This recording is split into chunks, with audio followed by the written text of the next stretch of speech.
Hello, welcome back to the Phantom Diary channel. I'm sure there are many of you who listen to my stories to fall asleep. Before we start, I'd appreciate it if you leave a like and subscribe to the video and write the number of the story in the comments that you thought was the scariest. So let's go. I've never told anyone about this. It happened on a trip to a remote cabin in the woods. A group of us wanted to disconnect from the world for a weekend. The cabin was old and tucked deep in the forest, far enough away that cell phones were useless. It seemed perfect, quiet, peaceful, and isolated. We arrived late afternoon. The air was cool, the forest dense and shadowed. The cabin felt like it had been forgotten by time, but we brushed off the unease. It was just the kind of atmosphere we were looking for. By the time night fell, we had a fire going and were sharing drinks and stories, laughing at everything and nothing. The only sounds were the crackling fire and the occasional rustling of leaves outside. Around midnight, we decided to stretch our legs. Flashlights in hand, we wandered into the woods. The trees loomed tall, their branches reaching overhead to block out most of the moonlight. The forest felt alive, and not in a comforting way. I couldn't shake the sensation of being watched. Every step we took made me feel like something was following us, just out of sight. The leader of the group stopped suddenly. His flashlight beam froze on a tree. I moved closer to see what he was looking at. There, scratched into the bark, was a message. "Don't trust the light." The words sent a shiver through me. They looked old but fresh at the same time, as if someone had just written them, but the bark had already healed over. It made no sense. One of us joked that it was just an old camper trying to scare people. None of us laughed. We turned back toward the cabin, but the woods seemed different. The path felt narrower. The trees were closer together, their branches twisting unnaturally. The air grew colder, and our flashlights started flickering. The wind stopped. The forest went silent, no leaves rustling, no distant animals, just an oppressive, unnatural quiet. Then, ahead of us, a bright light appeared. It wasn't from a flashlight or a lantern. It was pure white and glowing, floating in midair. It started moving toward us. We froze, unsure of what we were seeing. The light wasn't steady. It pulsed, almost like it was breathing. Someone whispered that we should go back, but before we could move, the light surged forward. We ran. The light chased us through the forest, darting between the trees faster than we could move. No matter how hard we ran, it stayed close, weaving through the dark like it was alive. My legs burned, my heart pounded, and all I could think about was getting away from it. We broke through the tree line and into the clearing around the cabin. The light stopped, hovering at the edge of the forest as if there was an invisible barrier it couldn't cross. We stumbled inside, slamming the door and locking it. No one spoke. We sat there, listening to the silence, too afraid to look out the window. When morning came, we cautiously stepped outside. The forest looked normal again. The path was clear, the trees ordinary. But when we checked the spot where we'd seen the message on the tree, it was gone. No scratches, no marks, as if it had never been there. We packed up and left. None of us spoke about what happened, but every now and then, I think about the light. I still don't understand what it was or why it stopped at the edge of the clearing. But sometimes, late at night, I see flashes of white out of the corner of my eye, and I hear the faintest whisper, as if it's still calling to me. Don't trust the light. I never believed in ghosts or the supernatural. I always thought those stories were just exaggerated tales meant to scare kids. But that night changed everything. It started with a simple favor. A friend had asked me to house sit for the weekend while they were out of town. The house was old, a sprawling Victorian home with creaking wood floors and a reputation for being haunted. I laughed it off at the time. It was just a house. The first night passed uneventfully. I watered the plants, fed their cat, and binge-watched a few shows. The house had an eerie charm, with its antique furniture and dim lighting, but it was nothing I couldn't handle. On the second night, things started to feel off. The cat, normally calm and aloof, began acting strangely. She refused to stay in one room for long and hissed at empty corners. I dismissed it as animal behavior, though I couldn't shake the feeling of unease creeping over me. Later that evening, while I was reading in the living room, I heard what sounded like footsteps upstairs. It wasn't subtle or distant. It was deliberate and heavy. as if someone was pacing back and forth. My chest tightened. The house was supposed to be empty. I stood frozen for a moment, listening as the sound stopped. Summoning my courage, I grabbed a flashlight and headed toward the staircase. With each step up, the air grew colder. I tried to convince myself it was just an old house settling or my imagination running wild. The hallway upstairs was dim, the single light bulb flickering weakly. I walked toward the source of the sound, a guest room at the end of the hall. The door was slightly ajar, and as I approached, I felt a cold draft coming from inside. The room was empty, no intruders, no signs of anything out of place, yet the sense of being watched was overwhelming. I heard a third behind me, back toward the staircase. Whipping around, I shone my flashlight down the hall but saw nothing. My pulse was racing as I checked each room, finding nothing unusual. I finally decided I was overthinking it and went back downstairs, locking the bedroom doors behind me for good measure. That night, I struggled to sleep. The house was too quiet. Every creak of the floorboards made my nerves jump. At some point, I must have dozed off, but I woke up suddenly to the sound of whispering.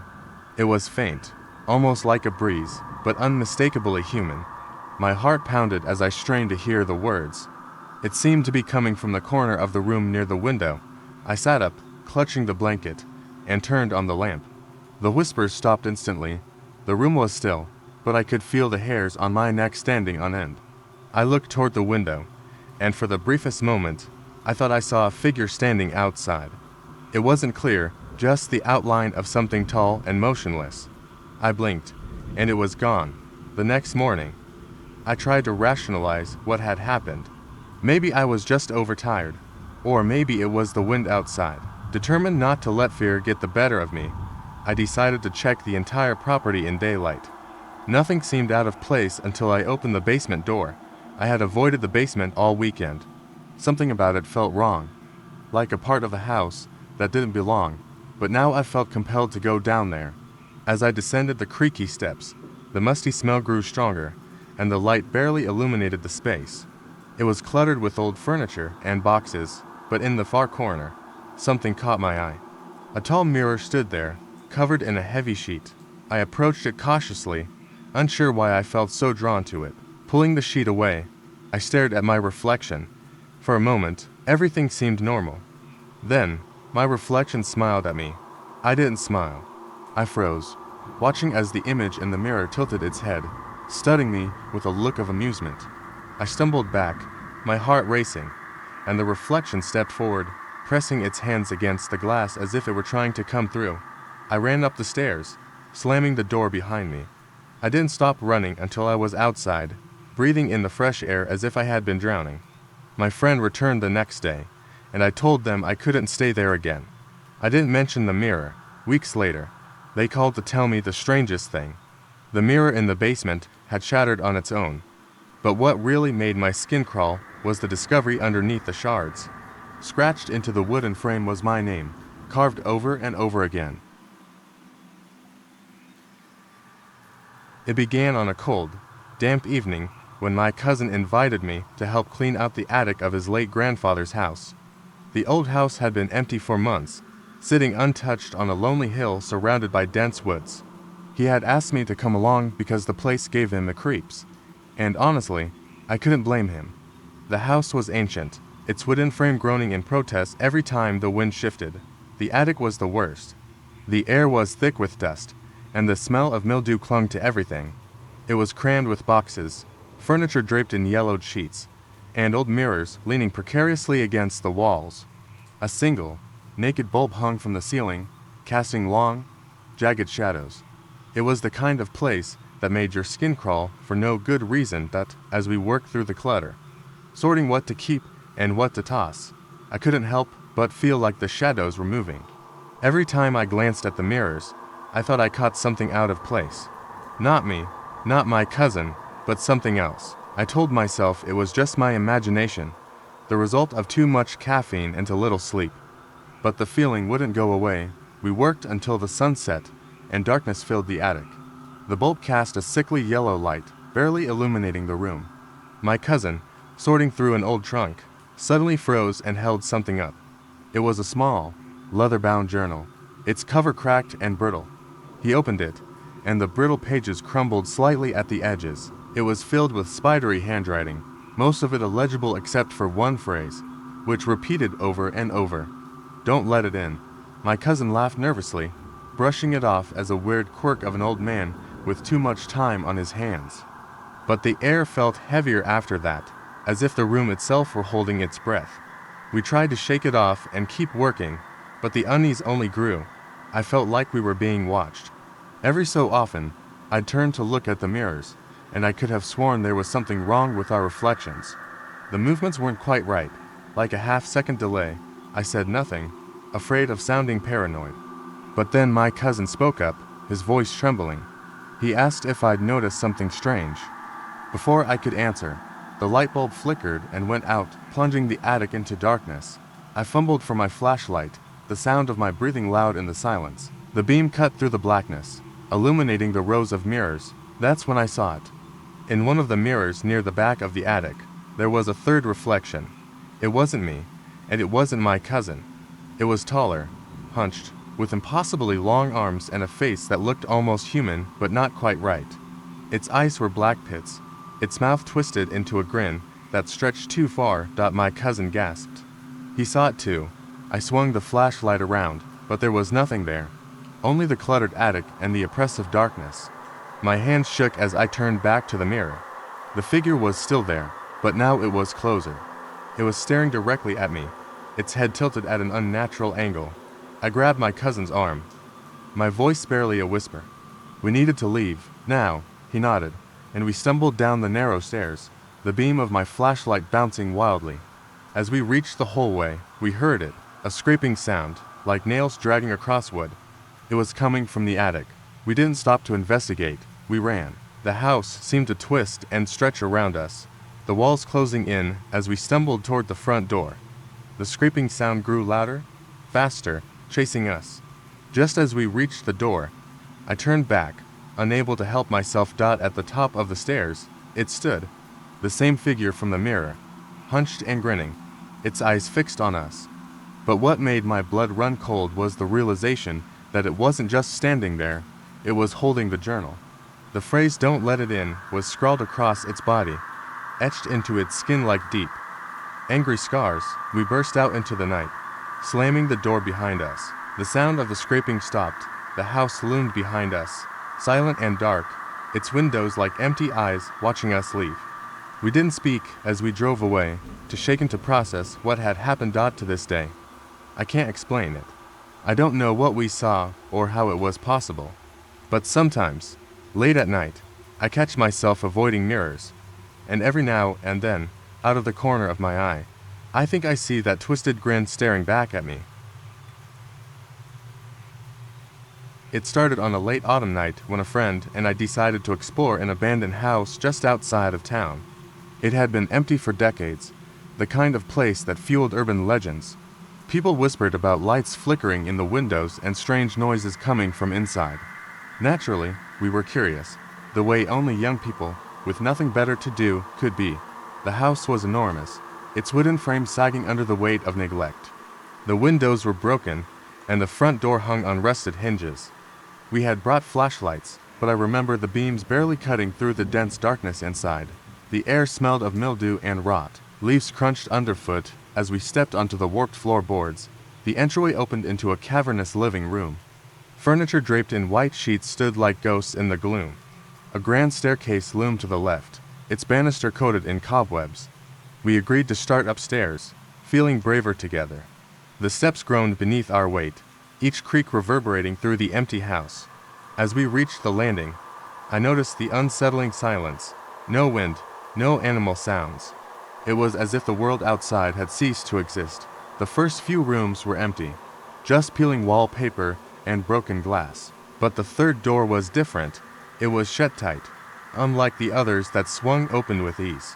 I felt a strange resistance when I turned the knob, as if something was pressing back from the other side. My friend joked that it was probably swollen from the damp, but I could see he was uneasy too. When the door finally gave way, it revealed a small bedroom. The walls were painted a faded pink, and a child's bed frame sat against one wall. But what drew my attention was the dresser.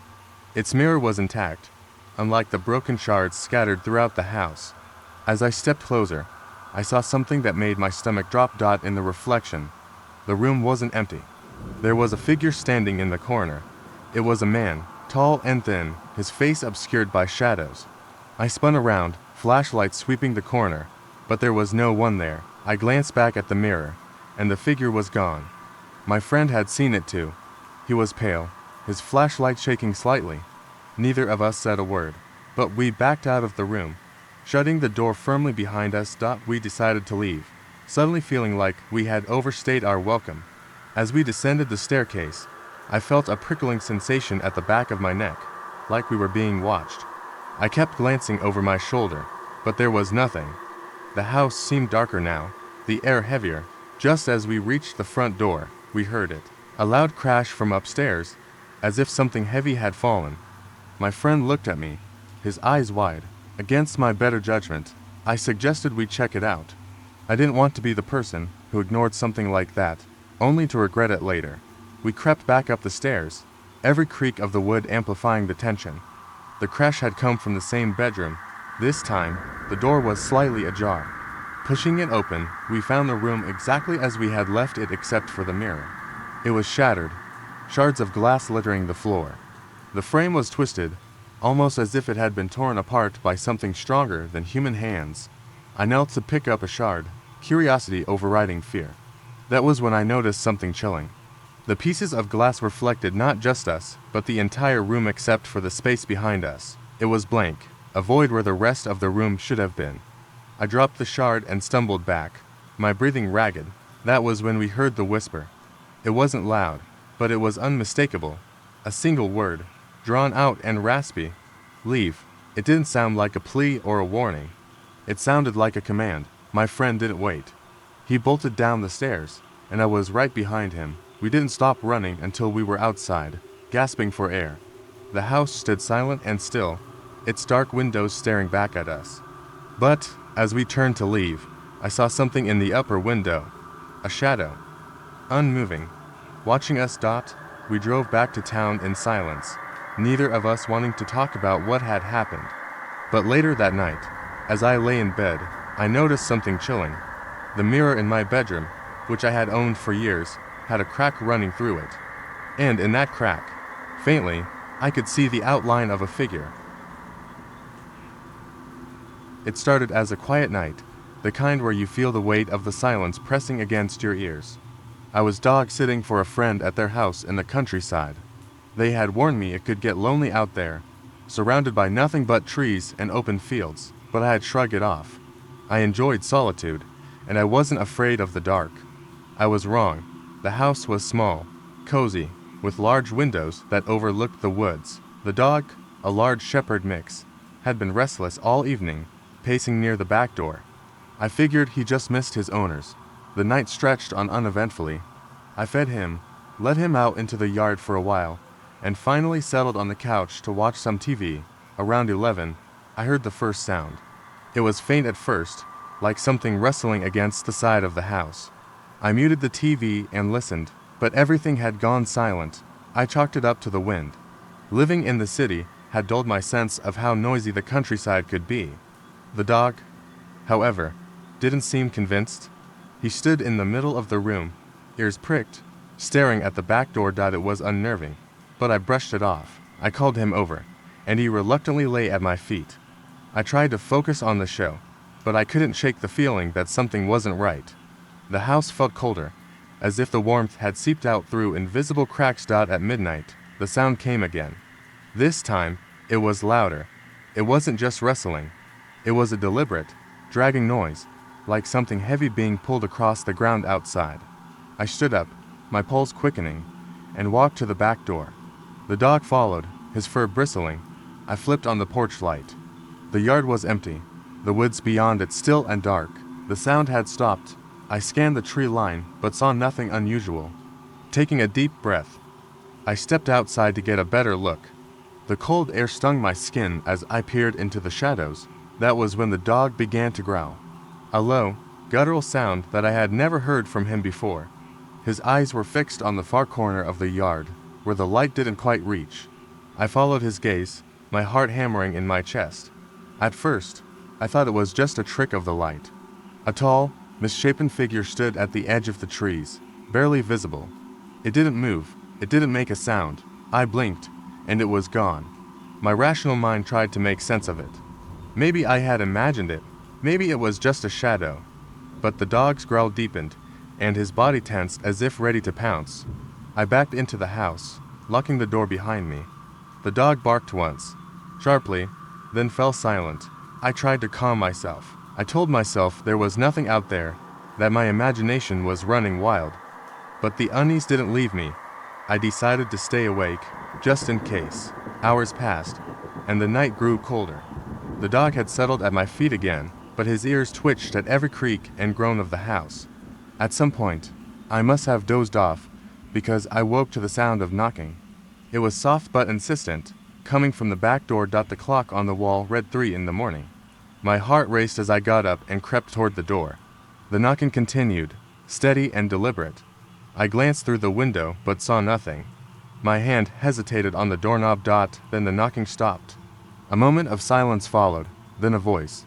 It was faint, almost a whisper, but I could hear it clearly. "Let me in."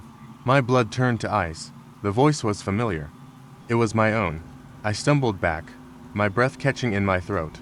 The dog began barking furiously. His body pressed against the door as if trying to protect me. The voice came again, louder this time. "Let me in." The doorknob rattled, and the dog's barking grew frantic. I didn't know what to do. My hands shook as I grabbed a flashlight and shined it out the window. The yard was empty. The voice stopped, and so did the dog. I didn't sleep the rest of the night. When the sun finally rose, I went outside to look for any signs of what had happened. There were no footprints, no disturbed soil, nothing. But as I turned to go back inside, I noticed something on the door. Scratched into the wood, deep and jagged, were the words I had heard all night. "Let me in." The dog refused to go near the door for the rest of the day. Neither of us ever stayed in that house again. I didn't believe in ghosts. I never had. That was, until the night I spent in the old farmhouse. It started as a dare, a stupid bet among friends. Spend one night in the place everyone whispered about, but no one dared to enter. They said the last family to live there had vanished. No one knew why or how. The house had sat empty for years, with broken windows staring out like blind eyes. I arrived just before sunset, armed with a flashlight, a fully charged phone, and a backpack stuffed with snacks and a blanket.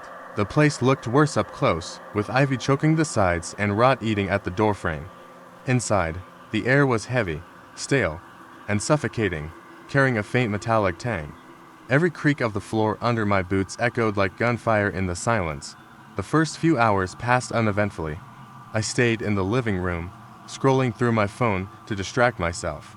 The furniture was old and mismatched, covered in a thick layer of dust. A grandfather clock stood in the corner, its face cracked, hands frozen at 3 minutes past midnight. That should have unsettled me more than it did. At around 10 p.m., the noises began. It started subtly, a faint tapping, like fingers on glass, coming from the upstairs windows. I tried to convince myself it was the wind. Though the trees outside were completely still, the tapping grew louder, then stopped. Just when I thought it was over, I heard something new. Footsteps. Slow. Deliberate. Heavy steps creaking across the wooden floor above me. My breath caught in my throat, and my flashlight trembled as I pointed it at the ceiling. The footsteps moved toward the staircase. I braced myself, expecting to see something horrifying emerge, but nothing appeared. The steps stopped abruptly, halfway down the stairs. I shone my light up the staircase, illuminating empty space. I told myself it was the house settling, that old wood creaked like that, but deep down, I knew better. Just after midnight, the atmosphere changed. It wasn't just the sounds anymore. The air grew icy cold, and my breath puffed out in white clouds. I heard whispers, too faint to make out words, but unmistakably human. They came from the corners of the room, from the shadows that seemed to stretch and twist unnaturally. My heart pounded as I spun in circles, trying to find the source, but the whispers moved, always staying just out of reach. That's when I saw the painting. I hadn't noticed it earlier. but it hung above the fireplace, depicting a man, woman, and 2 children. The family stared out with unerringly blank expressions. I swore their eyes followed me as I moved. Then, the woman's lips curled into the faintest of smiles. I stumbled backward, tripping over the coffee table, and my flashlight beam flickered. When the light steadied, the painting was just as it had been, the faces frozen in their original stoic expressions. I decided I'd had enough. I grabbed my backpack and headed for the door, but the door wouldn't open. The knob turned, but it was like something was holding it shut. I heard laughter then, soft at first, then louder, echoing around me. It sounded like children, their giggles high-pitched and wrong, as though they came from tiny throats filled with static. The laughter stopped abruptly. I turned to find myself face to face with a woman from the painting. Her eyes were empty sockets, her smile stretched impossibly wide, revealing too many teeth. My scream caught in my throat as she raised a bony finger and pointed upstairs. I bolted to the window, smashing it open with a chair. Just as I climbed out, the whispers returned, growing louder, a cacophony of voices screaming at me to stop. I hit the ground running, not stopping until I reached my car. When I turned to look back, the house stood in eerie silence. I drove away, promising myself I'd never return. But as I sat in my room later, that night, staring at my reflection in the mirror, I noticed something strange. The mirror was too dark. The reflection too slow. It wasn't me staring back anymore. It started as a normal evening. I was visiting an old friend who had recently moved into a big, creaky house on the edge of a dense forest. The place had a charm to it, but it also felt far too quiet, the kind of quiet that presses on your chest. My friend had invited a few of us over to help unpack, and by the time the sun sank, we were gathered in the living room surrounded by half-unpacked boxes, laughing and joking over pizza and drinks. The house had its quirks. The floorboards groaned with every step, and the plumbing let out strange, hollow knocks. We brushed it off at first. It was an old house after all, and old houses have personality. That's what my friend kept saying. As the night went on, we decided to explore the house more thoroughly. None of us had seen the attic yet, and in a house this old, the attic felt like a guaranteed treasure trove of weird history. The door to the attic was in the upstairs hallway, hidden behind an old pull-down ladder. The ladder creaked under our weight as we climbed up one by one. The air changed as soon as we stepped into the attic. It was colder, and the smell was heavier, like old wood and mildew. The attic was full of dusty boxes, cobweb-covered furniture, and stacks of yellowed newspapers. It looked like no one had touched the place in decades. We were rummaging through the boxes when we found something odd. It was an old photo album, but the photos inside weren't ordinary. They were black and white and showed a family, but their faces were strangely blurred. It wasn't from age or damage. It looked deliberate, as though someone had smeared their faces out before the pictures were taken. There were captions written in neat handwriting beneath each photo, but the ink had bled and run, making the words unreadable. That was when we heard it. A low, rhythmic tapping coming from somewhere beneath us. At first, we thought it might be pipes again, but the sound was too deliberate. It was slow, steady, like someone knocking lightly on a wooden door. We stopped and stared at each other, unsure of what to do. My friend shrugged it off, saying it was probably just the house settling, but the rest of us weren't convinced. The tapping stopped, but something else caught my attention. In the far corner of the attic, there was a mirror leaning against the wall, its surface grimy and cracked. I don't know why I felt drawn to it, but I stepped closer. As I approached, I noticed something strange. The reflection didn't match what I was seeing. Behind me, I could see my friends standing in the attic, but in the mirror, they weren't moving. They stood frozen, their faces blank and staring directly at me. My stomach dropped, I turned around, and my friends were exactly as they should have been, laughing nervously and trying to decide whether to leave. I looked back at the mirror, and now the reflection was normal. I told myself my mind was playing tricks on me, but I couldn't shake the feeling that something was wrong. We decided to head back downstairs. As we climbed down the ladder, I was the last one to leave the attic. Just as I reached the bottom, I felt a cold hand brush against my ankle. I jumped, nearly falling, and turned to look. There was nothing there. My friends laughed nervously at my reaction. but I could see in their eyes that they were spooked to. Back in the living room, we tried to distract ourselves with more jokes and stories, but the unease lingered. That's when the lights flickered and went out. The room was plunged into darkness. My heart raced as we fumbled for our phones and flashlights. The tapping sound returned, louder this time, and it wasn't coming from the walls or the floor. It was coming from the staircase. The beam of my flashlight caught the stairs, and what I saw made my blood turn to ice.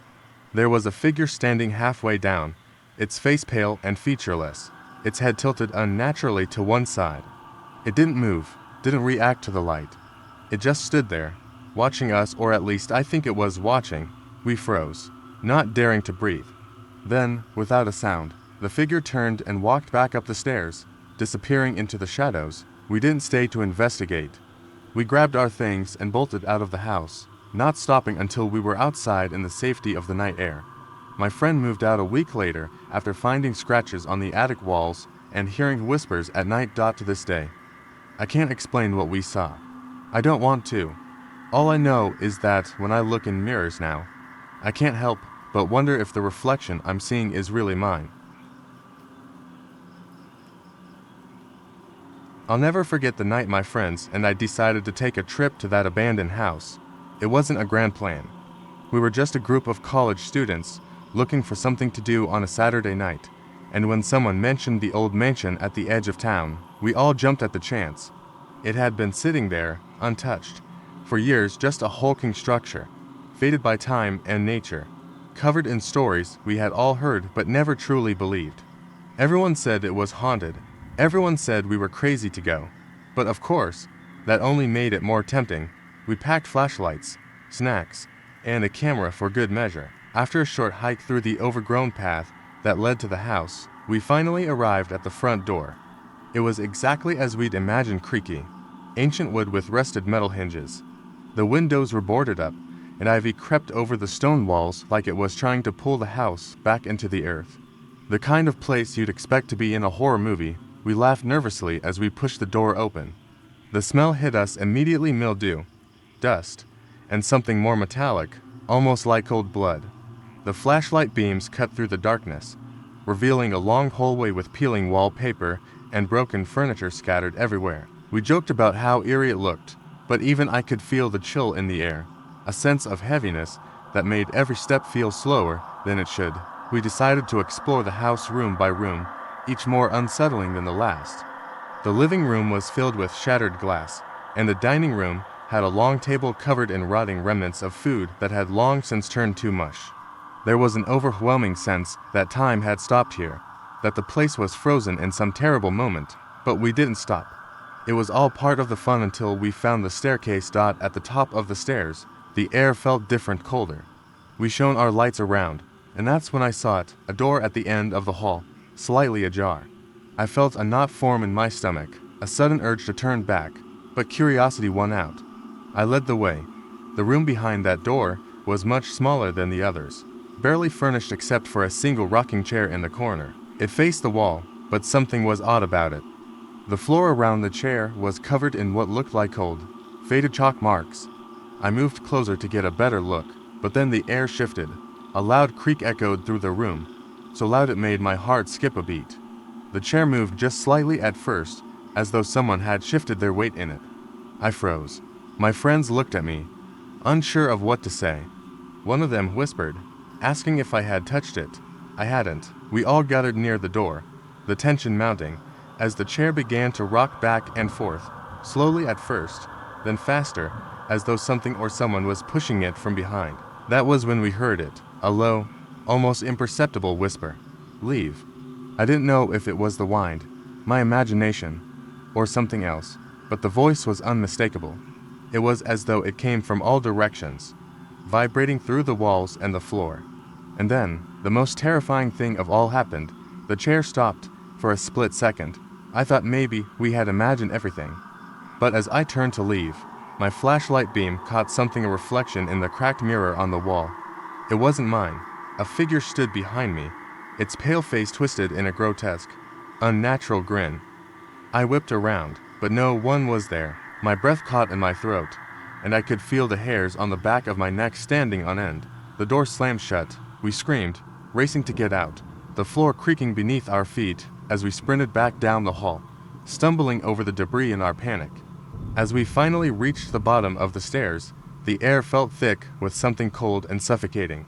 I was the last to reach the door, and just as my hand touched the handle, I heard it again, that whisper, "Leave now, or you'll stay." I yanked the door open, and we spilled into the night air, gasping for breath, hearts pounding in our chests. The house stood silent behind us, a dark silhouette against the moonlight. We didn't stop running until we reached the edge of town, each of us too scared to speak, too shaken to process what had just happened. When we got home, we tried to laugh it off. But I couldn't shake the feeling that something had followed us. Something that didn't want us to leave. That night, as I was about to fall asleep, I checked my phone, and that's when I saw the message. It was from a number I didn't recognize. The text was simple, chilling. "You left too soon. I couldn't breathe." When I was invited to stay at a friend's new place, I was excited. It was an old Victorian-style house, the kind you imagine in stories. They had recently moved in, and we were supposed to be spending the weekend there, unpacking and setting things up. I didn't think anything was unusual at first, just the charm of the house, the antique furniture, the large, dimly lit rooms. But as soon as night fell, things started to change. It wasn't obvious at first. We were in the living room playing cards and chatting. My friend's dog was curled up by the fireplace, and we were having a good time. That's when I heard it, a soft thud. It came from upstairs, where the bedrooms were. At first, I brushed it off, thinking it was the house settling or the dog moving. But then there was another thud, followed by a dragging sound. I looked at my friend, but they didn't seem to notice. "Did you hear that?" I asked, a little unsure of myself. "Hear what?" They replied, clearly distracted by the game. "I swear I heard something upstairs," I said, my voice quieter than I meant. They just waved it off, probably thinking it was nothing. But I couldn't shake the feeling that something was off.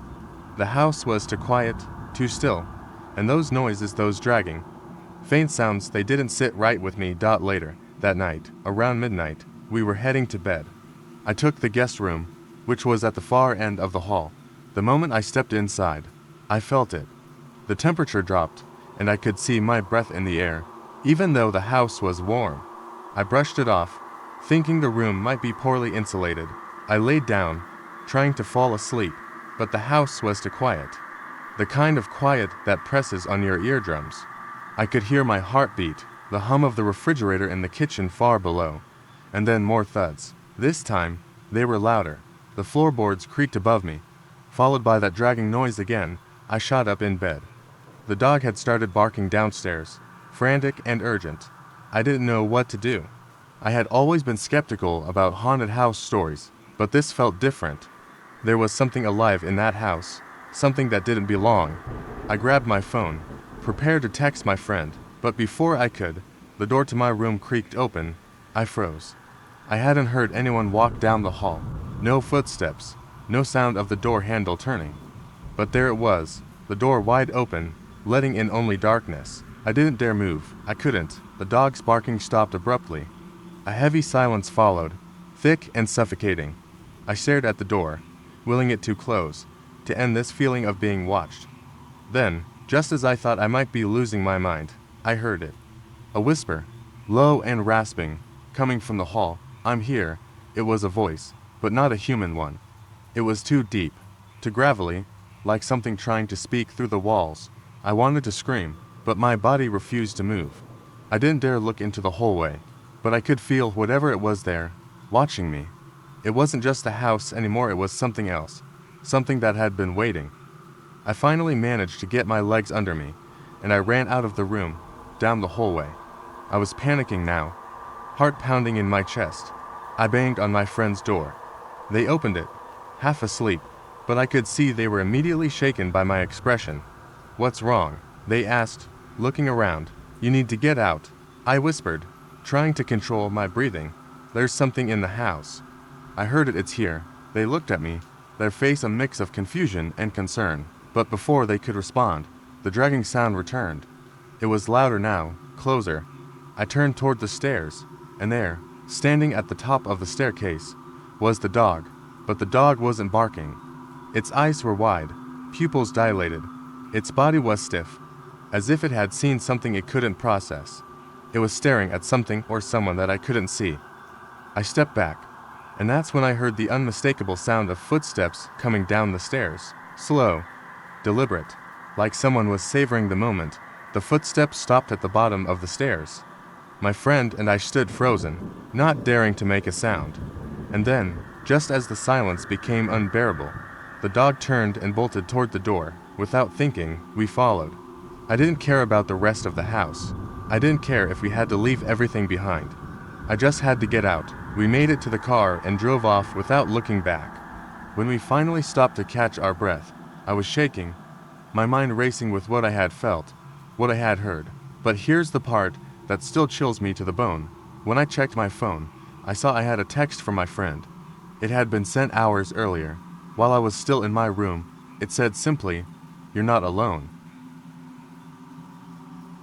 I'll never forget that night. It wasn't supposed to be anything special, just a simple hike with a couple of friends. We were looking for a secluded spot to camp, a place where we could escape the noise of the city and enjoy some peace. It wasn't even supposed to be an overnight trip, but that night changed everything. We started out in the late afternoon, taking a trail that had been described to us as off the beaten path by some locals. It was supposed to be an easy trek, just a few hours to a nice, quiet clearing by a stream where we could set up camp and spend the evening. The air was crisp, the sky still clear, and everything felt perfect, at least for the first couple of hours. As we made our way deeper into the woods, we noticed something strange. There was no sound, no birds, no rustling of small animals, nothing. I assumed it was just the stillness of the forest, but the longer we walked, the more unnerving it became. Even the wind had died down. The silence felt oppressive. It was the kind of silence that made your skin tingle and your senses go on high alert, as though something was watching you. We set up camp around dusk. A small fire crackled in the middle of the clearing, and we sat around it, trying to shake off the growing unease. We didn't talk much, which felt odd for a group of friends who usually couldn't stop chatting. The quiet was heavy. Then we heard it, a voice. Soft and distant, but unmistakable. Help? It came from somewhere beyond the trees, just barely audible. At first, we thought it was a trick of the wind, but it was too clear, too real. We all froze. I looked around at my friends, trying to gauge their reactions. They were just as unnerved as I was. "Did you hear that?" I asked, my voice barely above a whisper. "Yeah," one of them replied. "What the hell was that?" We all stood up, eyes darting around the campfire, trying to make sense of it. The voice came again, this time louder. "Help me." The words were desperate, frantic, almost pleading. Without thinking, we grabbed our flashlights and started moving toward the source of the sound. I don't know why we didn't stop. It didn't make sense. It was dark, we were in the middle of nowhere, and the voice sounded wrong, almost like it was coming from something not human. But we went anyway. The woods around us grew darker the deeper we went, the trees closing in. The air became thick, the chill biting at our skin. We followed the voice for what felt like an eternity, but it never seemed to get any closer. It was as if we were chasing a ghost, the sound shifting and moving, just out of reach. Then, we found it. A small clearing, barely big enough for all of us to stand in. At the center of it was a pile of rocks, and on top of the rocks was a crude carving, a symbol I didn't recognize, something old and unsettling. The voice stopped. We all stood there, staring at the rocks, unsure of what to do next. The silence felt suffocating. Then, we heard it again. This time, it wasn't from the distance. It was right behind us. "Help me." The voice was now right next to me, close enough that I could feel the cold breath against my neck. I spun around, heart pounding, but there was nothing there, nothing but darkness. My friends were in the same state of panic, spinning in circles, their flashlights flickering wildly. We didn't know what to do. Every instinct told us to run, but the path back was already obscured by the shadows. That's when I noticed it, a shadow. A figure, standing just outside the circle of our lights, barely visible but unmistakable. I stepped toward it, my heart racing. The other shouted for me to stop, but I couldn't. I had to know what it was. I took another step forward, and the figure moved. It wasn't a person. It was a shape of black silhouette, no distinct features, just an outline that seemed to shift with the light. And then, it spoke again, but this time, it wasn't a plea for help. Leave. The voice was deep and unnatural, reverberating in my chest like a thunderclap. My friend screamed and pulled me back, dragging me away from the figure. We stumbled back through the trees, terrified and confused, not daring to look behind us. The forest seemed to open up before us, like the path had been waiting. When we made it back to the clearing where we had set up camp, the fire was out. The tents were gone, completely vanished. Everything was still, but not in the same way as before. It was a stillness that felt empty, like the forest had swallowed us whole and left nothing but the echo of our fear. I can't explain what happened. I don't know what we saw, or who or what had been calling us. But there's one thing I know for sure. The figure wasn't the thing we were supposed to fear. It wasn't the thing that wanted us to leave. It was the thing that wanted us to stay. It was my first week as a park ranger in a remote wilderness area, and I was eager to immerse myself in nature. The days were spent patrolling trails and checking on campsites, but the nights were different. The vastness of the woods felt both comforting and isolating. One late October evening, with the sun setting earlier and shadows growing longer, I received a call from a family camping deep in the forest. They reported hearing strange noises outside their tent. The father sounded frantic, claiming it sounded like something was circling their campsite. I quickly gathered my gear and set off down the path. The air was crisp, and the leaves crunched under my boots, a stark contrast to the unease building in my stomach. As I hiked, the trees loomed overhead, their gnarled branches clawing at the darkening sky. I pushed the thoughts of what might be lurking in the shadows from my mind. I had a job to do. After what felt like an eternity, I reached the family's campsite. The tent was zipped tightly, and the campfire was reduced to glowing embers. I called out to them, my voice echoing through the trees, but there was no answer. A chill ran down my spine as I unzipped the tent and peered inside. The sleeping bags were undisturbed, but the family was gone. Just then, I heard a rustling nearby. My heart raced as I turned toward the sound. I swept my flashlight over the trees and spotted movement. A figure, tall and thin, was crouched down, just beyond the light's reach.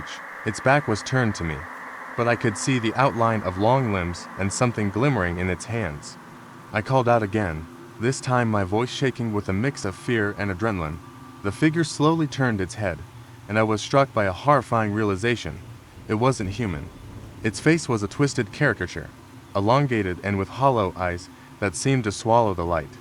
I stumbled back, trying to suppress the urge to scream. My instincts kicked in, and I turned to run, sprinting back down the path I had just come from. Branches snapped underfoot as I fled, the sounds of the forest merging into a cacophony of rustling leaves and distant animal calls. I dared not look back. As I approached a clearing, I spotted the glimmer of my flashlight reflecting off something metallic. I skidded to a stop, and my heart dropped.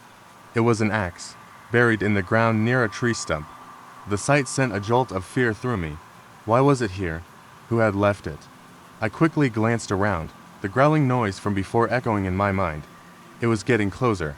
Panic surged as I turned and ran again, adrenaline pushing me forward. I finally burst out of the woods and onto the main road, gasping for breath. The sound of the rustling behind me faded into the distance. I found my truck parked by the entrance and jumped in, slamming the door shut. I fumbled for the radio, ready to call for backup. But just as I began to speak, the silence was shattered by a frantic knocking on my window. I jumped, my heart racing. It was the family I had been searching for, wide-eyed and breathless. They were alive. I opened the door, letting them inside the truck. They explained that they had heard strange noises and decided to run for help. I couldn't believe they had managed to escape. We all sat in silence for a moment, trying to calm our racing hearts. I told them about the figure I had seen and the axe I found. Their faces went pale as the father whispered that they had seen it too. They described the same gaunt creature, lurking near their tent, watching them with those hollow eyes. We shared a moment of disbelief and fear, realizing we had all encountered something sinister that night. Just as we were about to leave, the family pointed toward the forest behind us. I turned slowly, my stomach dropping. In the moonlight, the same figure stood at the edge of the tree line, holding the axe. It was staring directly at us. We all froze, unable to comprehend what we were seeing. But then, as quickly as it had appeared, the figure turned and vanished into the woods. As we drove away, I couldn't shake the feeling that something was watching us, lurking in the darkness, waiting for the next unsuspecting campers. What had started as a simple night patrol had morphed into a nightmare, leaving us with more questions than answers. The woods were full of secrets, and I realized some of them were better left undiscovered. I was fresh out of ranger training when I was assigned to one of the most remote sections of the forest. It was early fall, and the trees were ablaze with red and gold leaves. Most visitors had left for the season, which suited me just fine. I loved the quiet.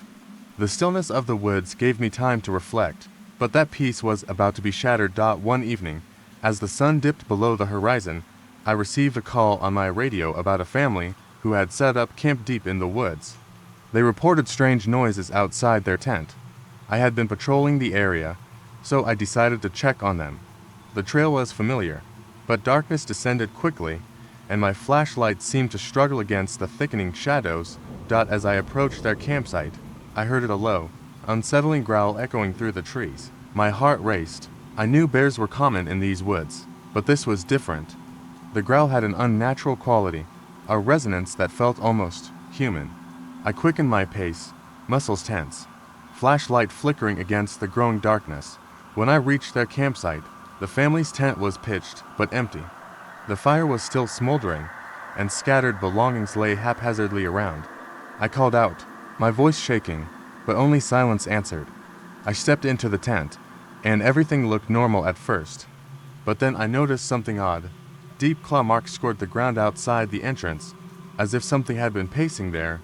Anxious and agitated, I felt a chill run down my spine. I took a step back, scanning the area for any sign of the family. That's when I heard the growl again, now louder and closer.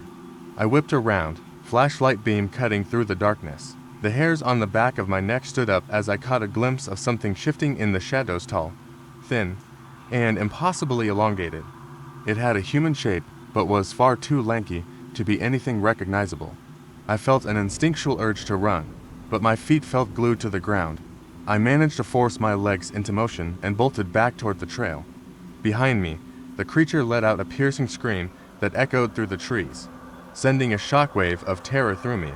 I didn't look back. I raced down the path, my heart pounding in my chest. I could hear it following me, fast and silent, like the wind itself. Just as I reached a clearing, I tripped over a tree root and fell hard to the ground. My flashlight rolled away, extinguishing itself in the dirt. Panic surged through me, and I scrambled to my feet, barely registering the sounds of the forest around me. The growling had stopped, replaced by an unsettling silence that engulfed the clearing. I stumbled toward my flashlight, breathless and terrified. As I grabbed it and turned it back on, I aimed the beam into the trees.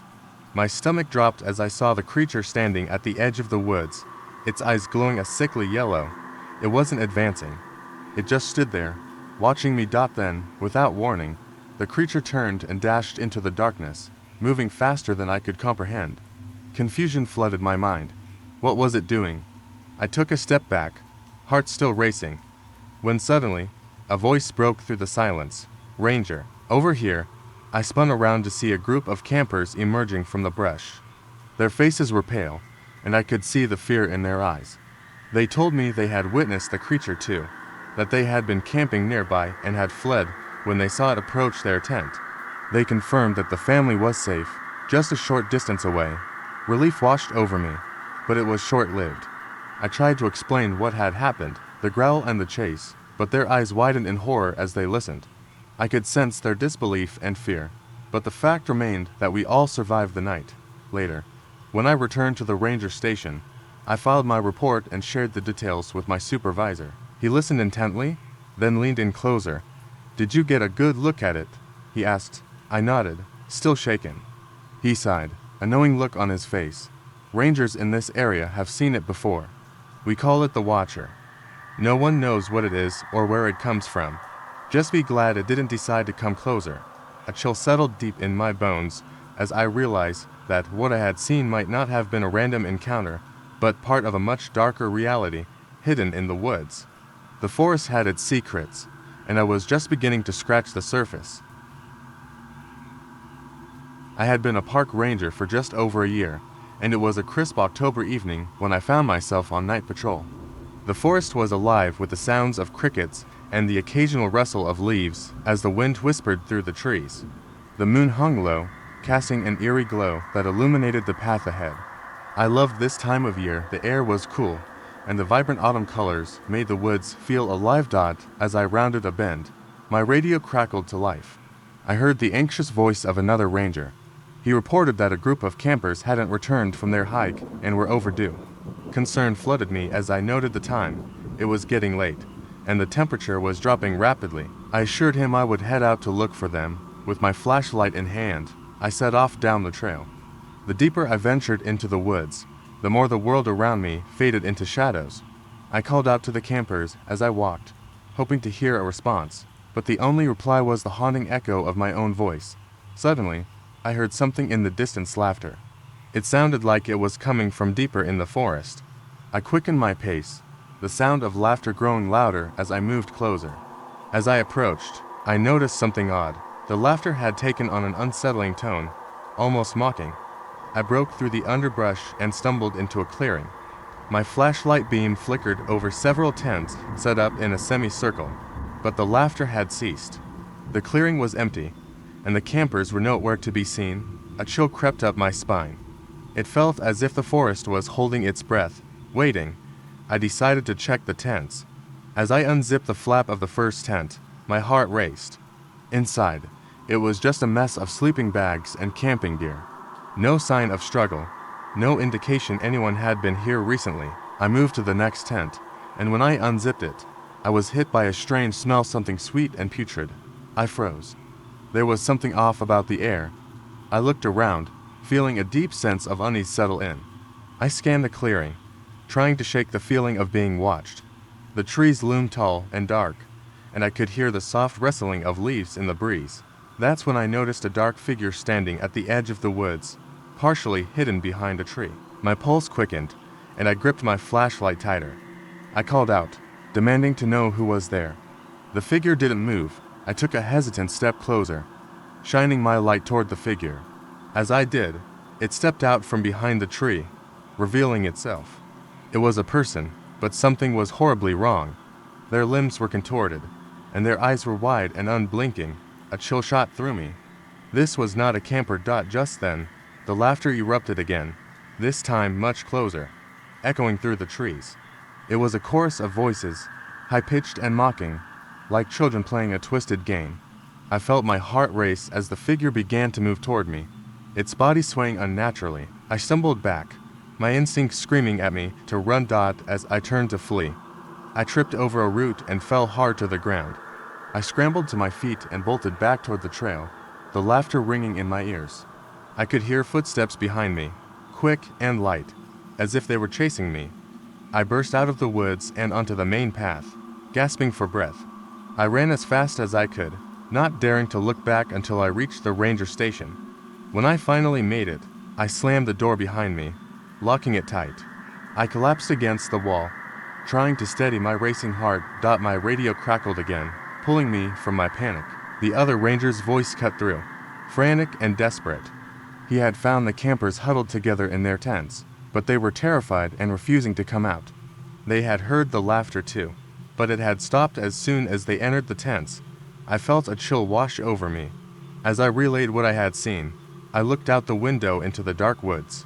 The laughter started again, echoing from the trees, and I realized with horror that the campers had been lured away. Whatever had been in the woods wasn't finished with us yet.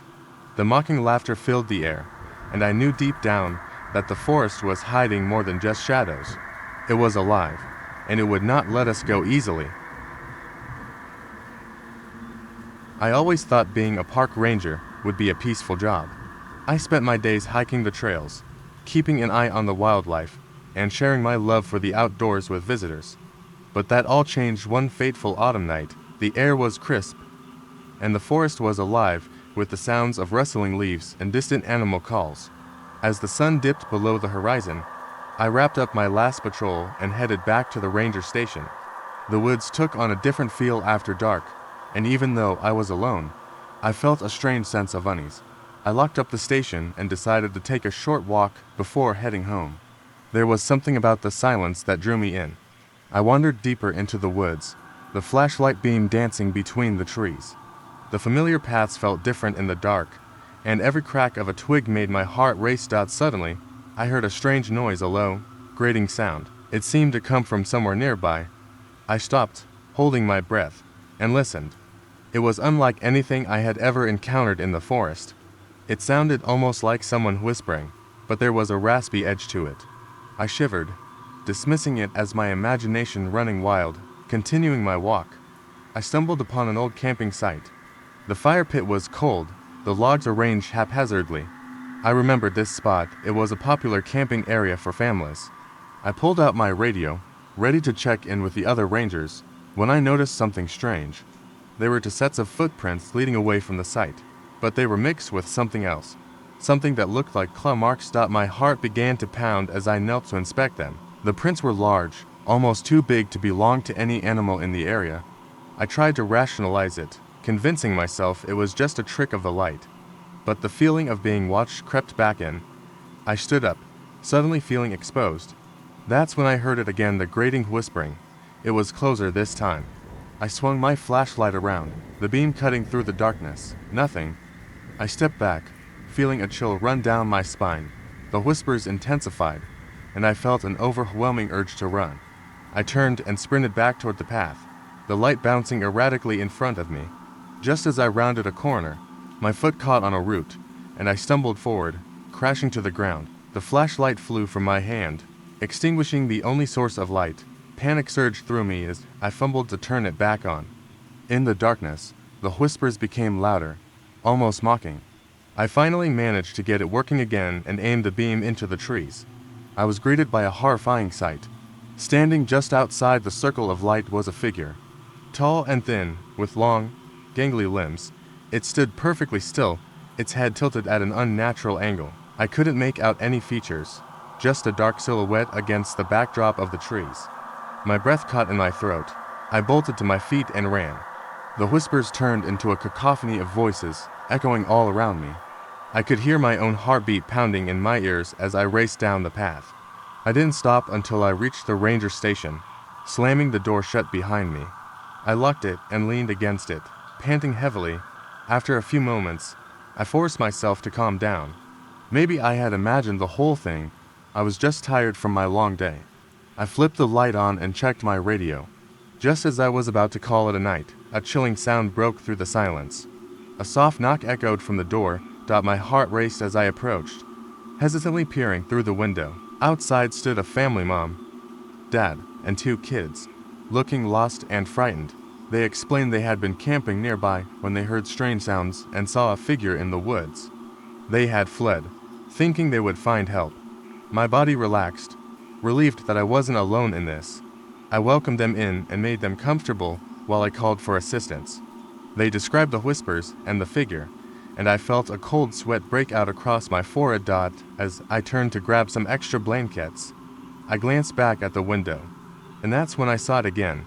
The tall, thin figure was standing just beyond the tree line, watching us. But this time, it wasn't alone. The trees were alive with movement, and all around the figure were dozens of those same twisted silhouettes, all staring in silence.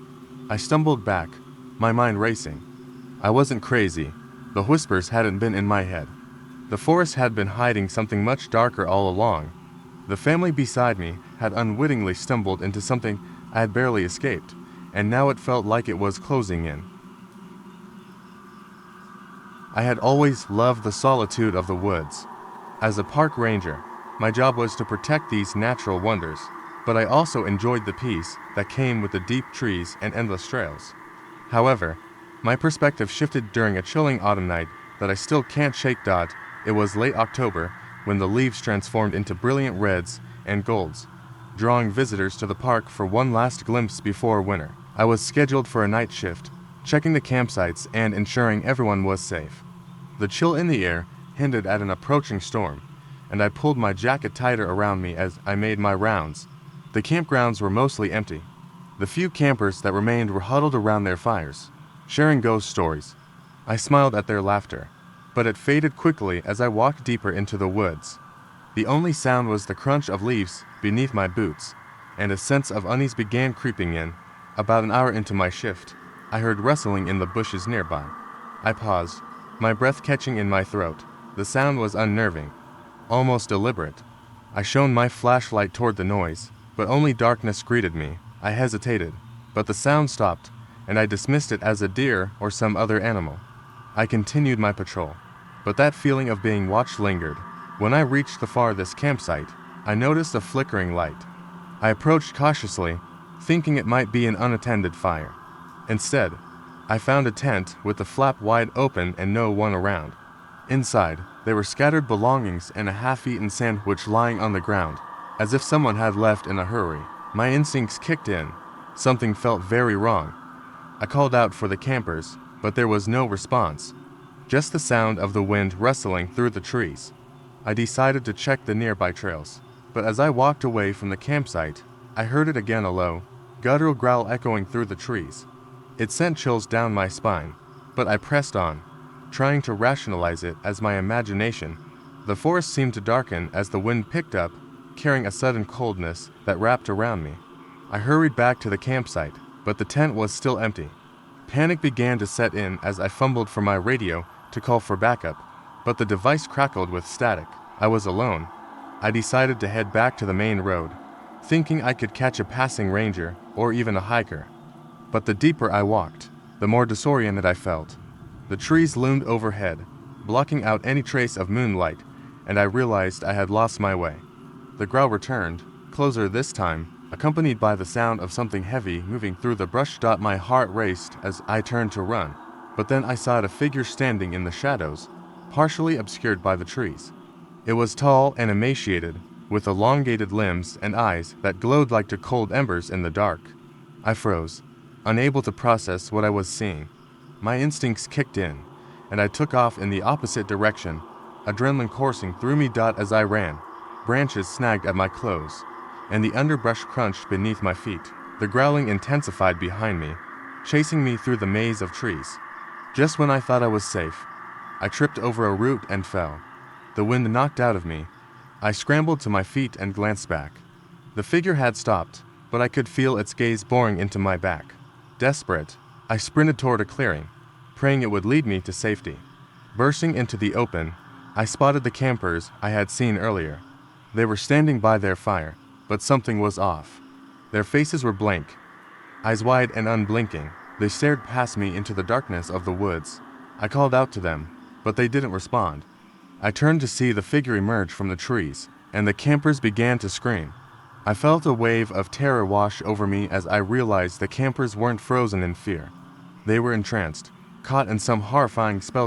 In that moment, the figure lunged at them, but just before it could reach them, it vanished into thin air.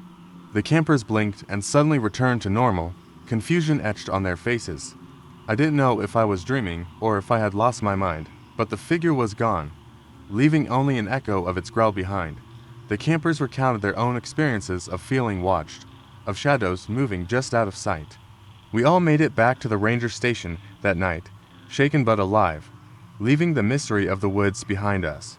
Yet sometimes, as I patrol the park, I catch glimpses of glowing eyes watching from the trees, and I can't shake the feeling that something is still out there, waiting.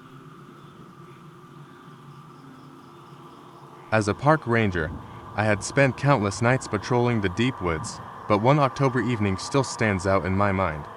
The air was thick with the scent of pine and damp earth, and the trees loomed overhead like silent sentinels. I was assigned the late shift, my radio crackling softly as I moved through the trails, the beam of my flashlight slicing through the darkness. It was a typical night until I received a call from a couple camping in a secluded area about 10 miles into the woods.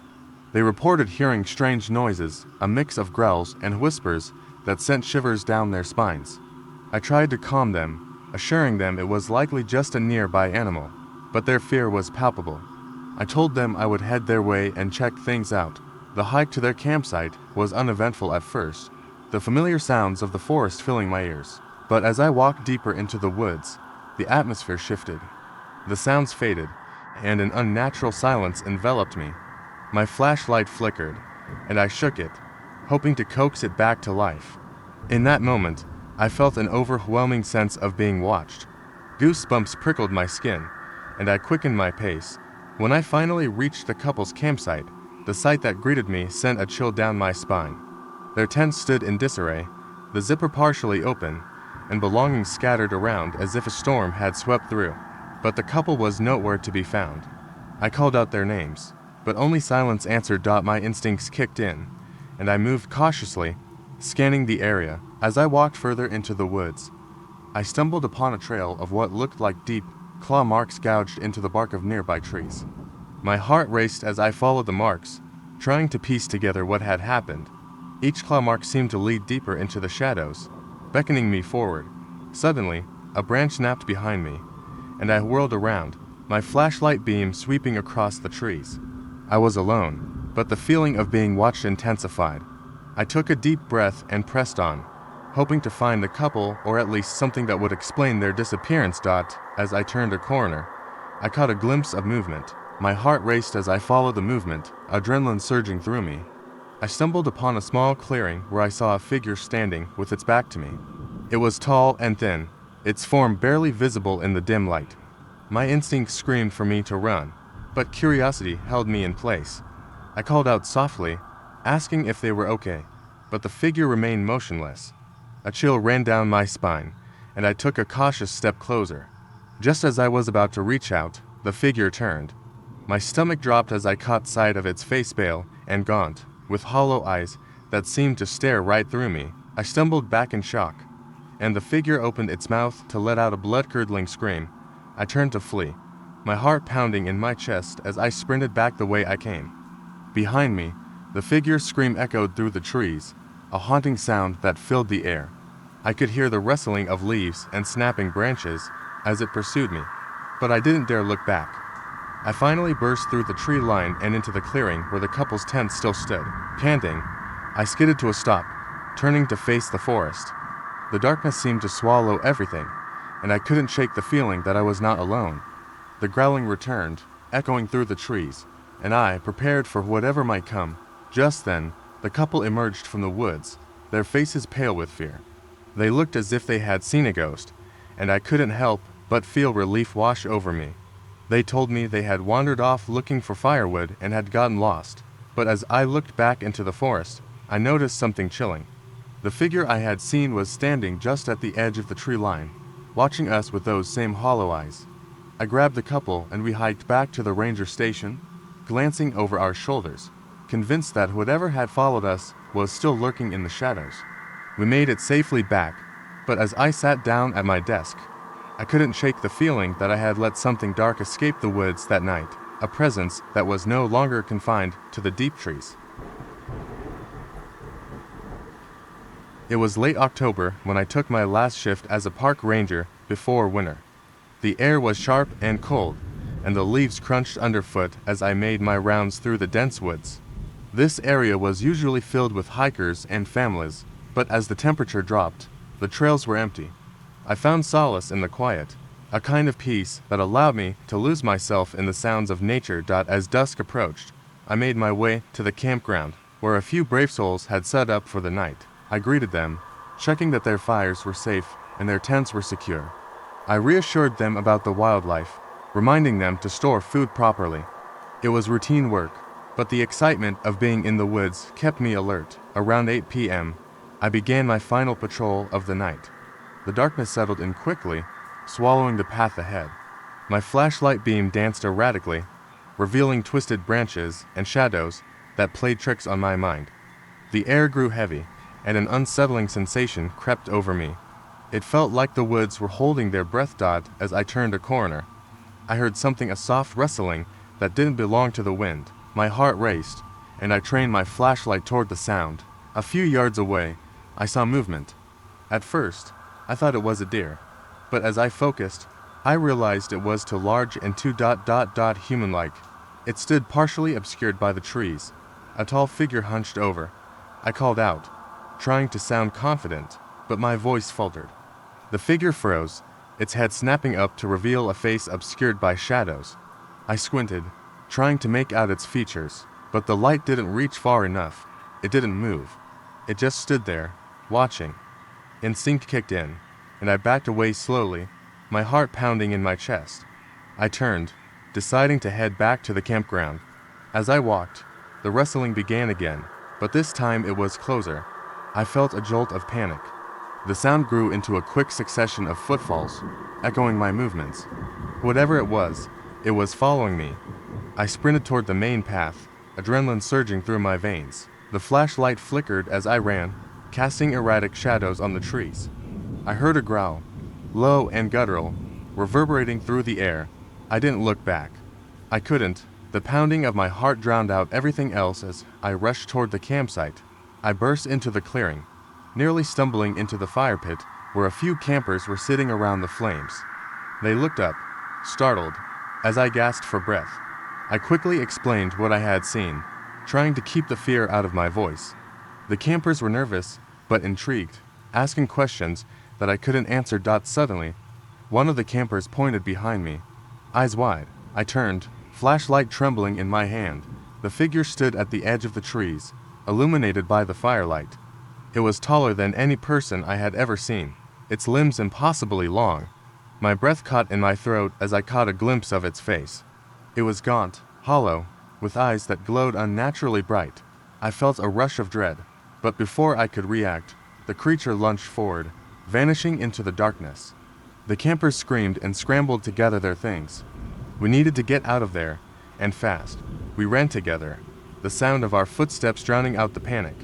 Just as we reached the main road, I glanced back, and for a split second, I thought I saw the creature standing among the trees, watching us go. We reached the parking lot, breathless and shaken. I radioed for backup, my hands trembling as I relayed the incident. As the sun began to rise, we waited anxiously for help to arrive. Eventually, two other rangers pulled up, but when they searched the area, they found nothing. No tracks, no sign of disturbance. It was as if the woods had swallowed the creature whole. That morning, as the campers and I shared our experience, I couldn't shake the feeling of unease. We were all alive, yet something felt off. As they prepared to leave, one of the campers handed me a small piece of fabric. It was torn and dirty, yet familiar. I turned it over, and a chill ran down my spine. It was part of my uniform, the same fabric I had lost weeks before during a routine patrol. I had never been out there alone. I had never seen the creature before, yet here I stood, holding evidence of a connection I couldn't explain. The woods had secrets, and some stories were meant to remain untold. It was late October when I got called for an evening patrol deep in the woods. I had been a park ranger for a few years, but I had never seen the woods this empty. The leaves had turned vibrant shades of orange and red, but a chill in the air warned me that winter was creeping in. My radio crackled with static as I drove deeper into the forest. I flipped on my flashlight, its beam cutting through the dense trees. As the sun dipped below the horizon, the woods transformed into an eerie labyrinth of shadows. I stopped at a clearing where a family had set up camp. They were enjoying a quiet night by the fire, laughter echoing in the silence. I waved and continued on my patrol, reminding myself to check back later. The forest felt alive. The rustling of leaves, the snapping of twigs, and the distant hoot of an owl all combined to create an unsettling symphony. As night fell, the family's laughter faded into the distance, replaced by a profound silence. I made my way to the nearby trails, feeling the hairs on my neck prickle. It was then that I heard something, a low, guttural growl. I froze, my heart pounding in my chest. The sound was coming from the direction of the family's campsite. I radioed dispatch, but received no response. Anxiety coursed through me as I made my way back to the clearing. The fire was now just glowing embers, the tent sagging and unlit. I called out, hoping for a reply. Silence. Then I saw a dark figure, lurking just beyond the tree line. My flashlight flickered, illuminating the creature for a split second. It was tall and thin, its limbs unnaturally long, and its eyes glowed like embers. I stepped back, my mind racing. It couldn't be real. I had to get to the family. As I ran, the air grew colder. I stumbled into the campsite, breathless and panicked. The tent was empty, and their belongings lay scattered. I yelled for them again, the sound echoing through the stillness. Just then, I heard a rustle behind me. I turned, flashlight raised, ready to confront whatever was there. The figure stepped into the light, but it wasn't what I expected. It was the father from the family, his eyes wide with fear. He looked disheveled, as if he had been running. He grabbed my arm, breathing heavily. "It's not safe here," he gasped. "We need to leave now." Before I could ask what happened, I heard the growl again, closer this time. The man's grip tightened. We rushed away from the campsite, stumbling through the underbrush. The darkness closed in around us, and I could feel the weight of something behind us. I led him toward the road, but just as we reached the edge of the forest, I glanced back and saw the creature. It was closer now, its twisted form illuminated by the moonlight. Panic surged through me, and I yelled for the father to hurry. We ran, pushing ourselves through the thick brush, the creature's growls echoing in the night. Just when I thought we would be overtaken, we burst out onto the road. The safety of the streetlights was a relief, but I dared not look back. We collapsed on the pavement, gasping for breath. I turned to the father, ready to ask what he had seen. His face was pale, eyes wide with disbelief. "We thought it was just a bear," he stammered. "But it wasn't. It was something else." As we sat there, catching our breath, I noticed the lights of my truck in the distance. Relief washed over me, but as I stood to head toward it, I glanced back one last time. The figure stood at the edge of the woods, watching us. It tilted its head, and in that moment, I saw something that made my blood run cold. Where its mouth should have been was an empty, gaping hole, just a dark void. In that instant, everything shifted. I turned to the father, ready to shout a warning, but before I could speak, he collapsed. I rushed to him, panic setting in. He was gone, lifeless, but the terror wasn't over. As I looked back toward the woods, the figure was now gone, just darkness. The weight of dread settled in my stomach, and I realized the truth.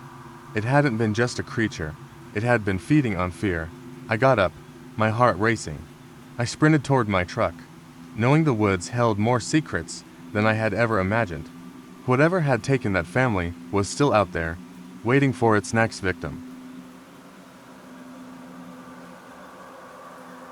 I had always loved the deep woods. As a park ranger, I spent my days exploring trails and checking on campers. That summer had been particularly quiet. Most families had left for the season, and I found myself patrolling areas that were usually bustling with life. The trees stood like silent sentinels, and the sounds of the forest seemed amplified in the stillness. One late afternoon, I received a call on the radio from a family camping deep in the woods. They reported strange noises outside their tent. At first, I brushed it off as wildlife, perhaps a deer or a raccoon, but the father's voice trembled with fear as he described the sounds. It was too rhythmic, he insisted, not like anything they had heard before. Something in his tone sent a chill down my spine. I grabbed my gear and made my way to their campsite, feeling a knot of anxiety tighten in my stomach. The sun dipped below the horizon, and shadows stretched long and thin across the ground. As I walked, the familiar path became less inviting, the air heavy with an unshakable sense of dread. I reached the campsite as darkness fell, and the only light came from the flickering glow of their campfire. The family, a mother, father, and 2 children, sat huddled together, their faces pale. They explained that the noises had started as low growls, but soon morphed into something more unsettling, an eerie chanting that seemed to echo through the trees. I scanned the area, feeling the weight of their fear settling in my chest. The father pointed toward the woods, his finger trembling. It was then that I heard a distant, rhythmic sound that pierced through the silence. It didn't sound like any animal I knew. The chant was muffled, yet it resonated with an unnatural quality that made my skin crawl. I felt a chill wind swirl around us, sending leaves swirling in chaotic patterns. I told the family to stay by the fire, and I stepped away, shining my flashlight into the darkened woods. The beam danced nervously over the trees, illuminating nothing but the bark and shadows. The chanting seemed to grow louder, creeping closer. I retraced my steps back to the family, but just as I turned, I noticed something moving in the darkness. A tall figure slipped between the trees, its form almost blending into the night. I swallowed hard, convinced my imagination was playing tricks on me. It wasn't unusual for rangers to feel unnerved at night, but I felt compelled to investigate. I told the family to stay put and quietly approached the edge of the forest. The chanting stopped, replaced by unsettling silence that pressed down on me like a weight dot as I stepped deeper into the trees. The atmosphere shifted. The air turned cold, and the familiar sounds of the woods faded away. I could hear only my heartbeat echoing in my ears, pounding louder as I ventured further into the unknown. I trained my flashlight on the path ahead, but the beam flickered ominously, threatening to go out completely. Suddenly, the chanting erupted again, louder and more urgent. I could feel it reverberate through my bones. It seemed to come from all around me, as if the trees themselves were alive and whispering secrets. Panic surged within me, but I pushed forward, determined to uncover the source. Then I saw a circle of strange symbols etched into the ground, surrounded by twisted branches that formed a crude barrier. The figure I had seen earlier stood at the center, but it was not human. It was tall and thin, with elongated limbs and glowing eyes that reflected my flashlight like mirrors. My breath caught in my throat as it turned toward me, its face a void, a black pit that seemed to swallow the light. I stumbled back, heart racing, but the family was just behind me, having followed out of concern. I turned to them, shouting for them to run, but before I could react, the figure lunged. I stumbled backward, expecting the worst, but instead, the ground erupted in a flash of light. The symbols glowed bright, illuminating the woods for a brief moment before plunging everything back into darkness. The creature vanished, leaving only a lingering echo of its chant behind. The family looked at me, their faces a mix of fear and confusion. I led them back to the campsite, my heart still pounding. The strange occurrences continued through the night, but we remained together, the family's presence grounding me. In the morning, we reported everything to the authorities, but when the search teams returned to the site, they found nothing, no symbols, no signs of the creature. The family and I were left with our memories, the knowledge of what we had experienced buried within us. As the family packed up to leave, I realized something chilling. The chanting had stopped, but the echo of those glowing eyes lingered in my mind, a haunting reminder that sometimes the woods hold secrets best left undiscovered. As a park ranger, I was accustomed to the tranquility of the woods. My shifts usually involved checking on campers, patrolling trails, and ensuring everything was in order. However, that one evening in late October, everything changed. It started innocently enough. The sun dipped below the horizon, painting the sky with hues of orange and purple. I was making my rounds when I noticed a flickering light deep in the woods. At first, I assumed it was just a camper's fire, but something about it felt wrong. The light was too erratic, almost frantic. Curiosity piqued. I decided to investigate. The trail quickly disappeared, swallowed by dense foliage and thick underbrush. The deeper I ventured, the more the atmosphere changed. The chirping of crickets faded, replaced by unsettling silence that wrapped around me like a heavy fog. My flashlight beam danced nervously among the trees, revealing nothing but shadows. I was alone, but I couldn't shake the feeling that I was being watched.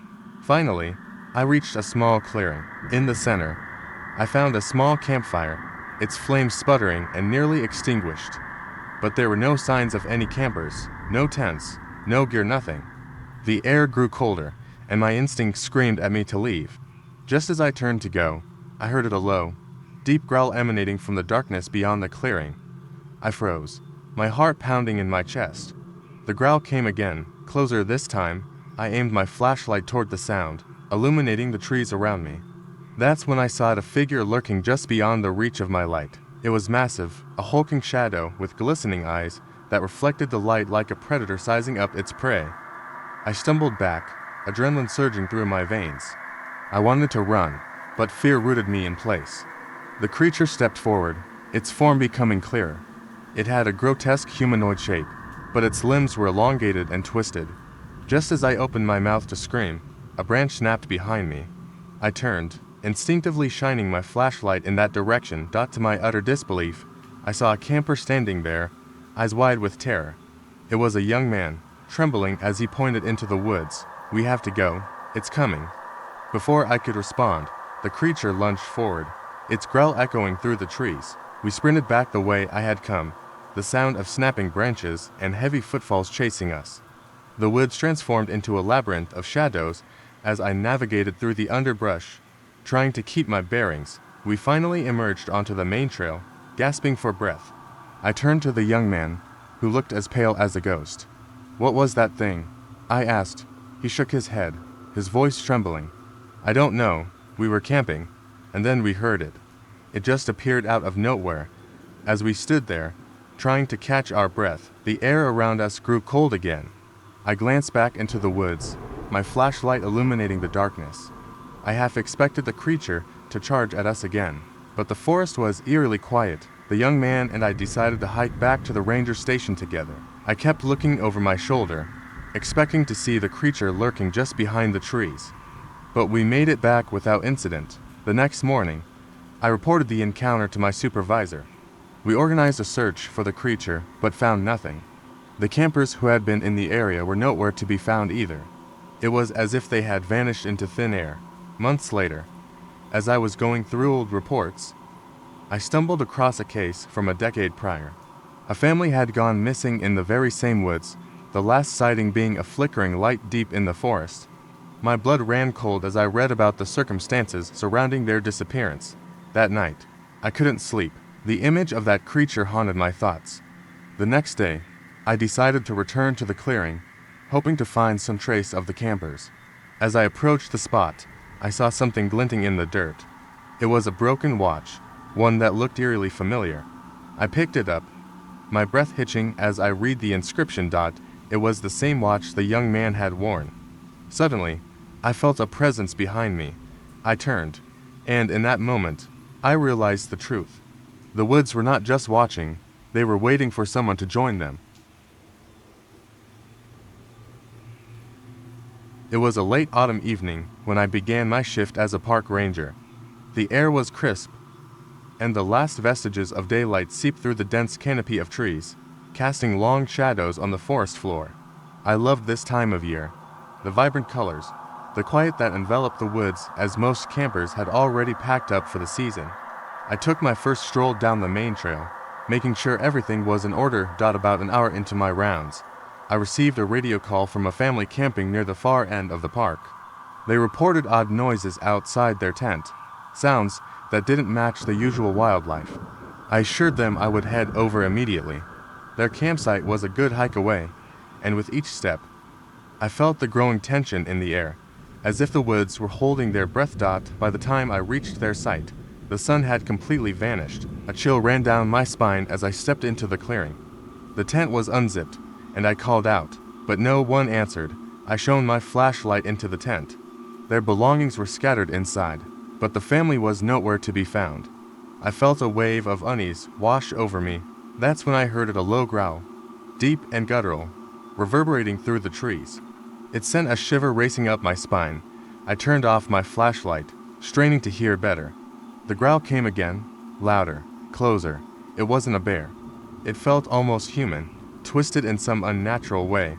I backed out of the tent slowly, my heart pounding. As I stepped outside, the hairs on my neck stood on end. My flashlight flickered, and I could have sworn I saw movement at the edge of the clearing. I called out for the family, my voice shaky and barely audible. Then, just at the tree line, I saw a figure, tall and thin, partially obscured by darkness. It stood unnaturally still, its head tilted at an odd angle. I felt my pulse quicken.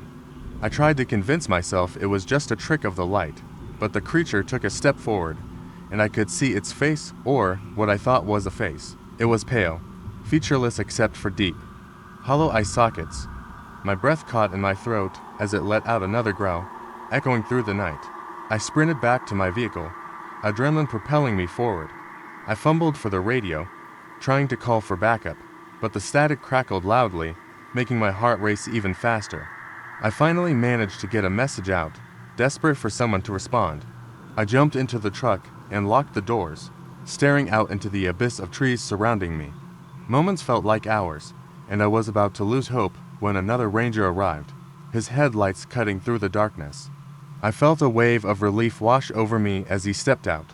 I quickly explained what I had seen, my words tumbling out in a rush. He listened intently, and as we prepared to search for the family, we heard something, the unmistakable sound of laughter echoing through the trees. Confused, we followed the sound, It led us deeper into the woods, where the trees were so thick I could hardly see. Then we stumbled into a small clearing. There they were, the family, huddled around a small campfire, roasting marshmallows and laughing like nothing was wrong. I felt my heart drop. I rushed toward them, demanding to know where they had been. The father looked at me with a puzzled expression. They had heard the growl, but assumed it was just a bear and decided to wait it out. I was flooded with relief, but something felt off. As we gathered around the fire, I noticed the mother was pale, her hands trembling.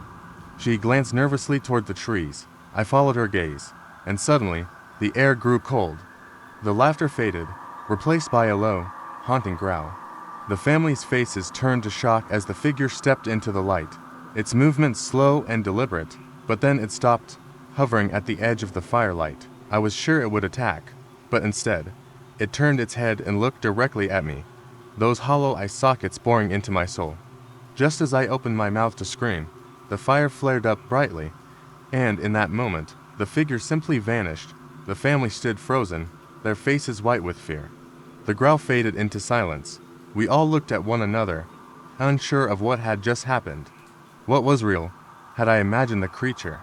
Or had it truly been there? The night ended with us all packed tightly together around the campfire, the eerie silence settling around us like a shroud. Even now, I can't shake the feeling that the woods are not as empty as they seem. I hear whispers in the wind and feel eyes watching me.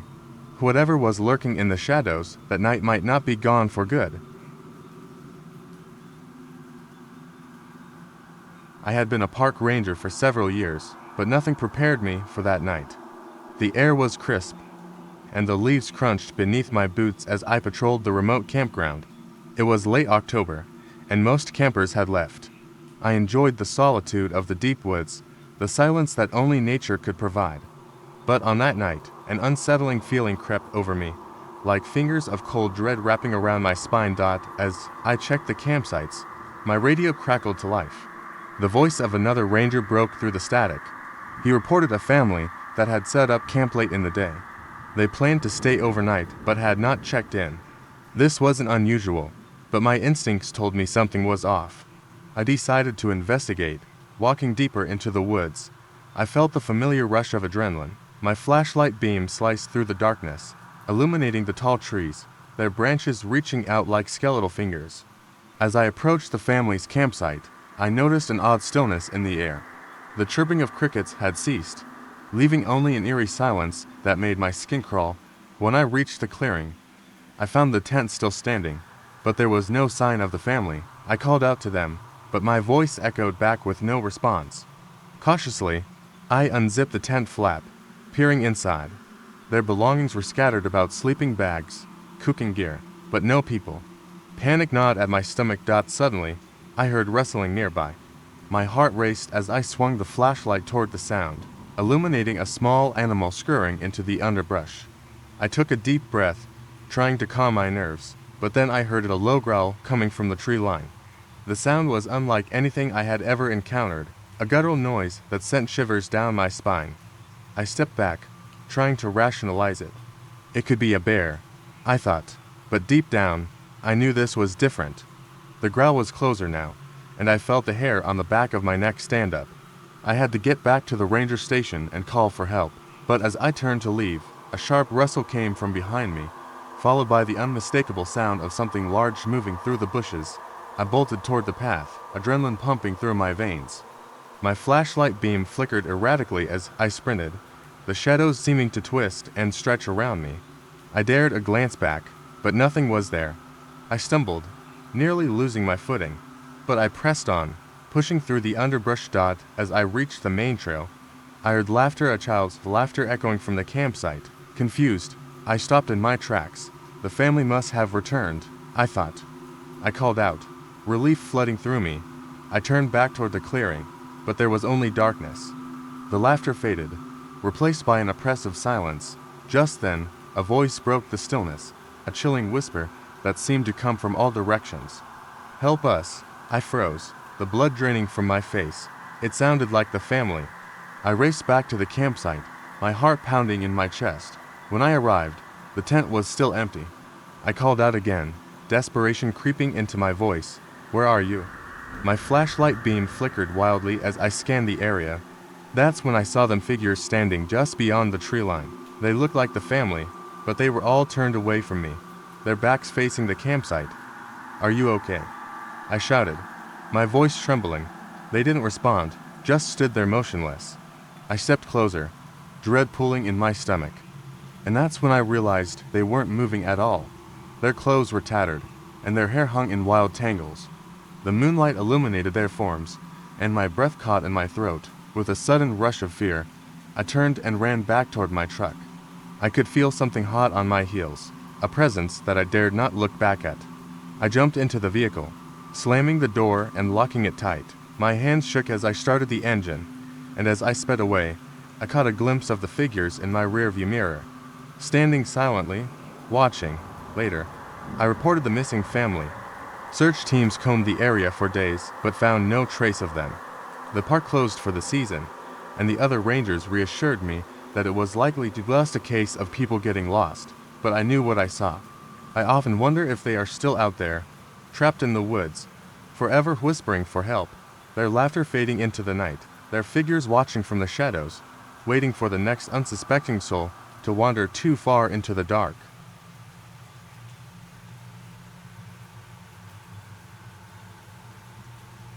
We had been planning this camping trip for weeks, a chance to escape the chaos of city life and immerse ourselves in nature.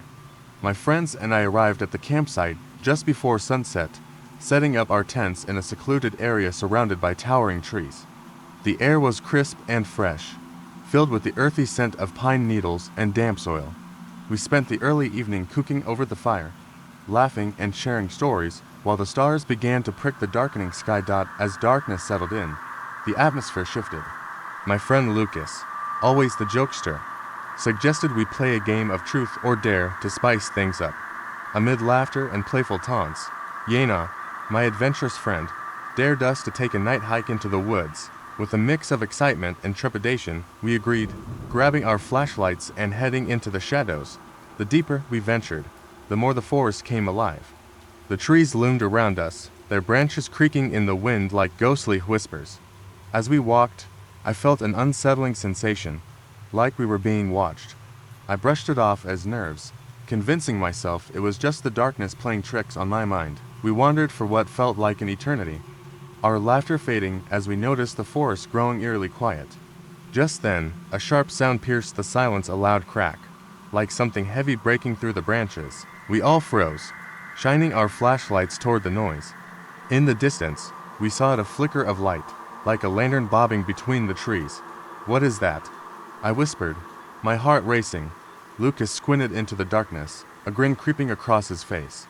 "Probably just some campers. Let's check it out." Despite my instincts telling me to turn back, curiosity got the better of us. We crept through the underbrush, the flickering light growing brighter as we approached. The air became thick with tension, each step feeling like a mistake. Then, out of nowhere, the lights vanished. "Where did it go?" Yena asked, her voice barely above a whisper.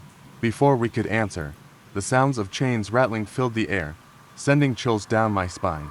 Panic washed over us, and we instinctively dove behind a thick bush. Heart pounding, we peered out to see what was happening. My mind raced as I fought to control my breathing. Then we saw them.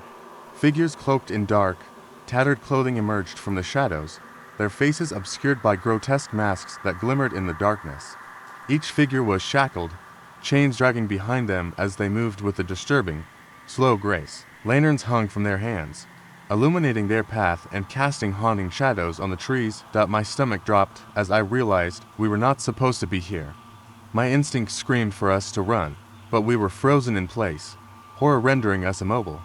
The figures shuffled closer, their chains clanking ominously, and for a moment, it felt like the world around us had shrunk to just us and them.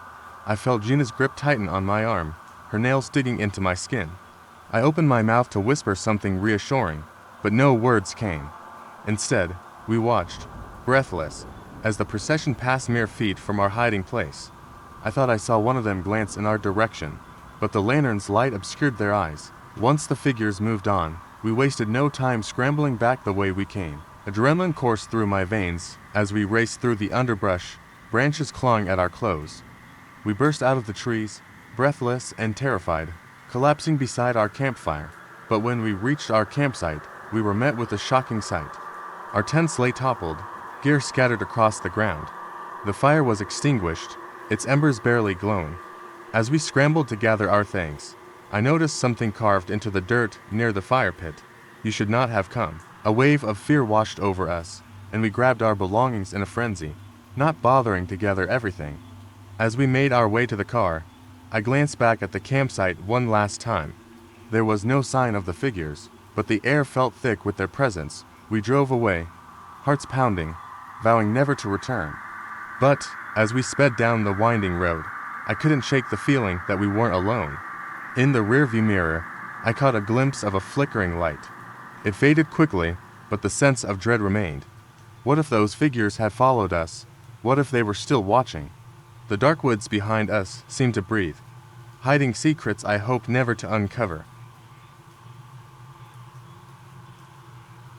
Last summer, I went camping with my friends Alex and Mia at a secluded spot deep in the forest, a place that was supposed to be perfect for stargazing and roasting marshmallows. We arrived early in the afternoon, set up our tents, and felt a rush of excitement as we ventured into nature. Leaving behind the chaos of city life. As evening descended, we built a fire and settled in for a night of ghost stories and laughter. The forest around us was alive with sounds, crickets chirping, leaves rustling, and the occasional hoot of an owl. We were in high spirits, joking and teasing each other about our fears. It was after midnight when things took a strange turn. The fire crackled, and as I leaned back, staring into the dancing flames, I noticed an unsettling silence had fallen over the woods. The crickets had stopped chirping, and an eerie stillness enveloped us. My heart began to race. "Hey, did you guys notice that?" I asked, my voice barely above a whisper. Alex and Mia exchanged nervous glances. "Yeah, it's too quiet," Alex said, trying to sound brave, but failing. Suddenly, a faint whisper floated through the air, like the sound of voices carried by the wind. I strained to listen, but the words were indistinct. "Did you hear that?" Mia asked, her eyes wide. "It's probably just the wind," I said, though I felt the hairs on the back of my neck stand up. We decided to investigate. Flashlights in hand, we ventured a few steps into the darkness beyond our campfire's glow. As we moved away from the light, the whispers grew louder, wrapping around us like a chilling breeze. It sounded like a chorus of voices, calling from deeper within the woods. "Guys, maybe we should head back," Alex suggested, his voice trembling, but curiosity got the better of us. We pushed further into the trees, drawn by the whispers, which seemed to beckon us closer. The forest felt alive, as if it was watching us, and with every step, the air grew colder. Then, just as we reached a small clearing, the whispers stopped abruptly. We stood there, flashlight beams cutting through the dark, illuminating nothing but trees and underbrush. The silence was deafening. "Okay, this is creepy," Mia said, glancing nervously around. "Let's go back." As we turned to retrace our steps, I caught a glimpse of something out of the corner of my eye, a figure, barely visible between the trees. It was tall and shadowy, standing motionless. My breath hitched in my throat. "Did you see that?" I whispered. Before anyone could answer, the figure vanished into the darkness. We stood frozen, hearts pounding, the initial thrill now replaced with dread. "We need to go," I insisted, and without waiting for a reply, I turned and hurried back toward the camp. Alex and Mia followed closely, the sound of our footsteps echoing in the stillness. We reached our campsite and huddled around the fire, too frightened to speak. The whispers never returned, but the feeling of being watched lingered throughout the night. We stayed close to the light, not daring to venture into the dark again. When dawn finally broke, we packed up quickly, eager to leave the forest behind. As we drove away, I glanced back at the trees, wondering what we had encountered. The whispers, the shadowy figure, they haunted me long after we returned home. To this day, I can't explain what happened that night, but I know one thing for sure: some places are best left undisturbed.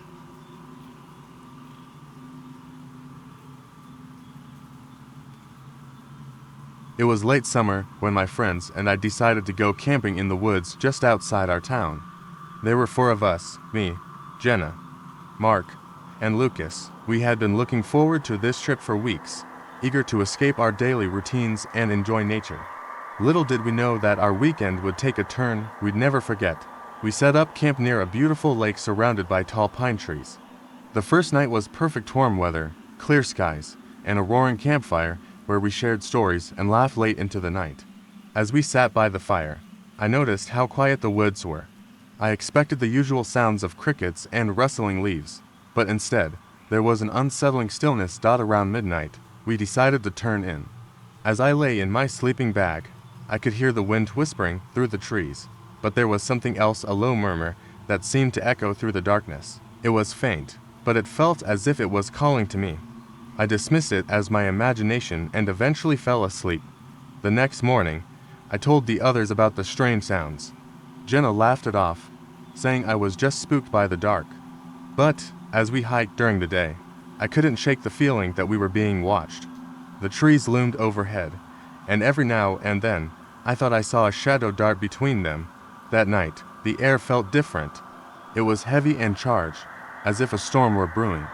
We made another fire, but it didn't provide the same warmth as the night before. As we roasted hot dogs, I caught sight of something in the woods just out of the corner of my eye. It was a figure, tall and cloaked, standing still among the trees. I blinked, and it was gone. Did you see that? I asked the others, my voice shaky. What? Mark replied, looking around. See what? Nothing. Forget it, I said, trying to brush it off, but I could tell my unease was spreading to them. We finished dinner quickly and decided to play some card games to lighten the mood. As the night wore on, I felt more and more restless. The whispers returned, louder this time, almost like voices. I suggested we go for a walk, hoping to clear my mind. Jenna and Lucas agreed, while Mark stayed back to tend the fire. We wandered along the lake's edge, the moonlight illuminating the water like silver. That's when we heard a clear voice coming from the trees. It was calling my name, softly, almost sweetly. My heart raced, and I glanced at Jenna and Lucas. They heard it too. Did you hear that? Jenna whispered, her face pale. We looked at each other, fear creeping in. The voice was beckoning me deeper into the woods. Against my better judgment, I took a step forward, entranced. Don't, Lucas shouted, grabbing my arm. We need to go back. The urgency in his voice broke the spell. We turned and hurried back to the campsite, adrenaline pumping. The whispers faded as we approached the fire, and the sense of safety returned, but the unease lingered. That night, we slept fitfully, the shadows outside our tents moving with the wind. When dawn broke, we packed our things in silence, each of us feeling the weight of the night's events. As we drove home, I couldn't shake the feeling that something had followed us. We all laughed nervously, but deep down, we knew we'd experienced something inexplicable. The woods had held secrets, that night whispers that would haunt my dreams, reminding me that not everything in nature is friendly. I had been looking forward to this camping trip for weeks, a chance to escape the noise of the city and unwind in nature with my friends. We picked a remote spot deep in the woods, far from any trails or cabins. Just the four of us, me, Alex, Jenna, and Marcus. We set up our tents and gathered firewood, the atmosphere filled with laughter as the sun dipped below the horizon. As darkness enveloped the camp, we roasted marshmallows and shared stories that ranged from silly to spine-chilling. I felt a warm glow inside as I watched my friends enjoy the night, but it didn't last long. Alex suggested we play a game of truth or dare. I remember feeling a little uneasy about it. Something about the looming trees seemed to echo our laughter, almost mocking it. When it was my turn, I chose truth. I was asked about my biggest fear. I shared that I was terrified of being lost in the woods, alone and unable to find my way back. They laughed it off, but as I looked into the darkened tree line, I felt that familiar chill creep up my spine. After the game, Jenna suggested a night hike. I hesitated but agreed, thinking it would be a fun adventure. We grabbed our flashlights and headed down a narrow path surrounded by thick trees. The moonlight struggled to penetrate the canopy above, casting eerie shadows that danced along the ground. At first, we walked in jovial spirits, joking and laughing. But, as we moved deeper into the woods, the atmosphere shifted. The wind picked up, causing the branches to sway and creak ominously. The sound of rustling leaves became unnaturally loud. I started to feel anxious, and I glanced around, noticing the darkness felt thicker here. Suddenly, we heard a noise, a distant, strange sound like metal scraping against metal. My heart raced. "Did you hear that?" I asked, trying to mask my fear. The others nodded, their faces pale. We decided to follow the sound, driven by a mix of curiosity and fear. As we crept forward, the noise grew louder. It wasn't just one sound, but a symphony of clanging and thudding, echoing through the trees. The lights from our flashlights flickered, and the shadows around us seemed to swirl ominously. I felt an urge to turn back, but the others pushed forward. Finally, we reached a clearing, and the scene before us froze me in place. Several figures were silhouetted against a flickering light, standing in a circle. They wore tattered clothing and strange masks made of bark and leaves. Each held a lantern, illuminating their expressions, which were a mix of excitement and something darker. My stomach churned as I realized they were not just hikers, but a strange, almost cult-like gathering. Before we could process what we were witnessing, one of the figures spotted us. A loud, eerie laughter erupted from the group, sending chills down my spine. Panic set in, and we turned to run, but the path behind us felt altered, the trees closing in as if they were shifting, trapping us. We stumbled through the underbrush, desperately trying to find our way back to camp. My heart pounded in my ears, drowning out the laughter that chased us. Just when I thought we were lost forever, we burst through the trees and back into our campsite, breathing heavily. But the camp wasn't how we left it. The fire pit was extinguished, the tents were torn, and our backpacks were scattered. In the center of the campsite was a single lantern, lit and flickering. Scrawled in the dirt around it were the words, "We've been waiting." Fear washed over us as we scrambled to gather our things. I glanced back toward the tree line, half expecting to see the figures watching us. We didn't speak as we packed, but the silence was thick with dread. We drove off in a rush, the night closing in around us. As we hit the road, I couldn't shake the feeling of being watched.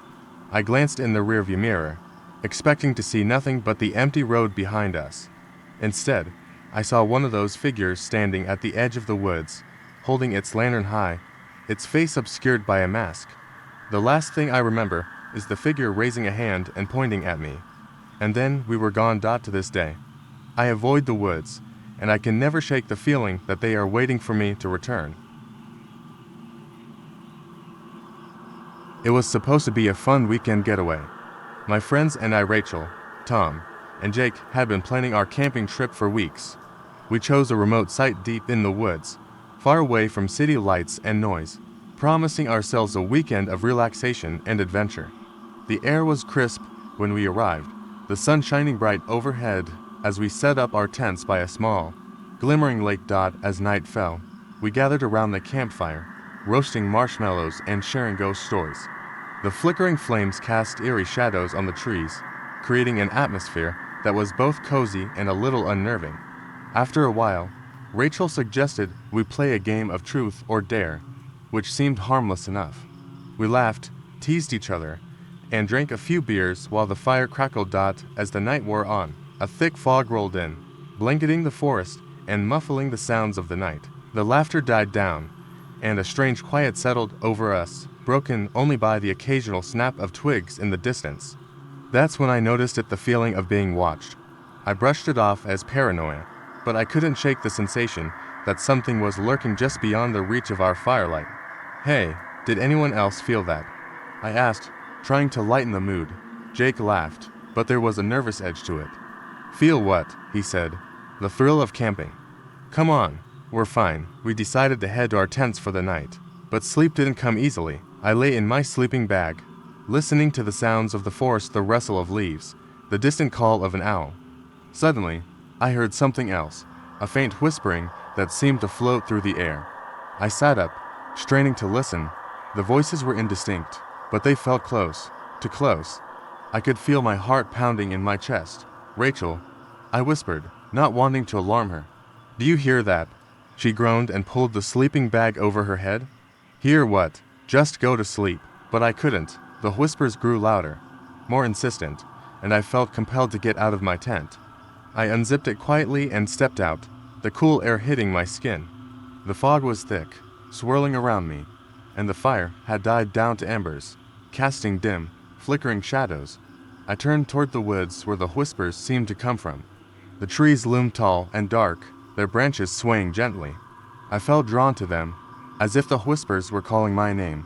Just as I took a step forward, I heard the unmistakable sound of footsteps behind me. My heart leapt into my throat, and I turned to find Jake standing there, looking equally bewildered. "Did you hear it too?" he asked, his eyes wide with fear.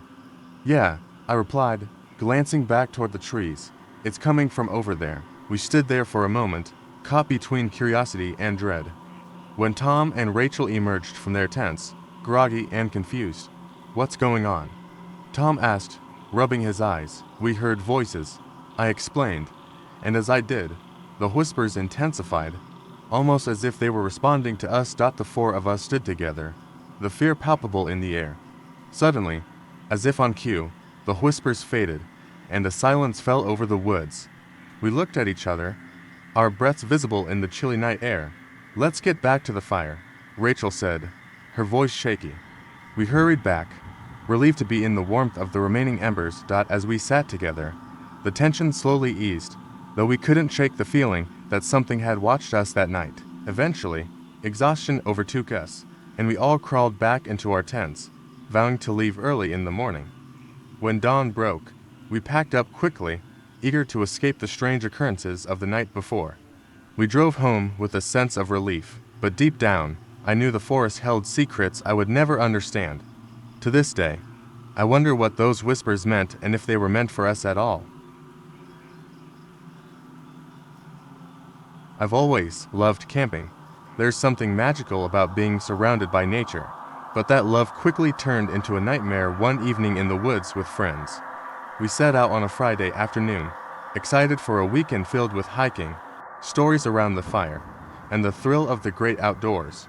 As the sun dipped below the horizon, we settled around the campfire, sharing ghost stories and laughing until the flames flickered low. Just as we finished our last story, my friend Yana suggested we take a nighttime walk. The idea sparked a mix of fear and excitement, especially after our spooky tales. I hesitated but finally agreed. Matt and Aaron, ever the adventurers, quickly jumped on board. We grabbed our flashlights and headed into the dark woods, the beam of light cutting through the thick night air. The woods felt alive. The rustling leaves and occasional snaps of twigs beneath our feet heightened our senses. We wandered deeper, the shadows becoming more oppressive. Then, we heard a faint noise in the distance. It sounded like chains dragging along the ground. We stopped, exchanging nervous glances. I laughed it off, but the sound grew louder, echoing through the trees, sending shivers down my spine. Suddenly, we spotted flickering lights moving through the trees. My heart raced as I felt a primal instinct to run, but Yena urged us to hide behind a nearby bush. We ducked down, breathing heavily as the lights drew nearer. My hands trembled as I clutched my flashlight, its beam wavering in the growing tension. As the figures emerged from the darkness, I felt a chill sweep over me. There were 6 of them, all wearing tattered clothing and pale, expressionless masks. Each held a lantern that illuminated their chained bodies, the metal clanking rhythmically as they moved. I felt frozen, unable to look away from the horrific sight. My mind raced with questions. Who were they? What did they want? They passed us by, marching slowly in a single file. I could see their feet dragging, and I felt a wave of nausea wash over me. It was like something out of a nightmare, and I struggled to convince myself this was real. My friends were just as paralyzed with fear. The sound of chains rattling filled the air as they continued deeper into the woods, the lanterns flickering like distant stars. Once the figures disappeared, we stumbled back to our campsite, too frightened to speak. Every sound in the forest felt amplified, and we huddled close together, trying to shake off the fear. The night dragged on, each crack of a branch sending us into fits of panic. Sleep was impossible, but as the dawn broke, we finally felt safe enough to check on our camp. As we approached the site, a sense of dread washed over me. Our campsite looked different. The tents were askew, and the fire pit was smoldering. I stepped closer, my heart racing. In the dirt beside the fire, I saw something that made my blood run cold. A message was etched into the ground, clear as day. "We will find you."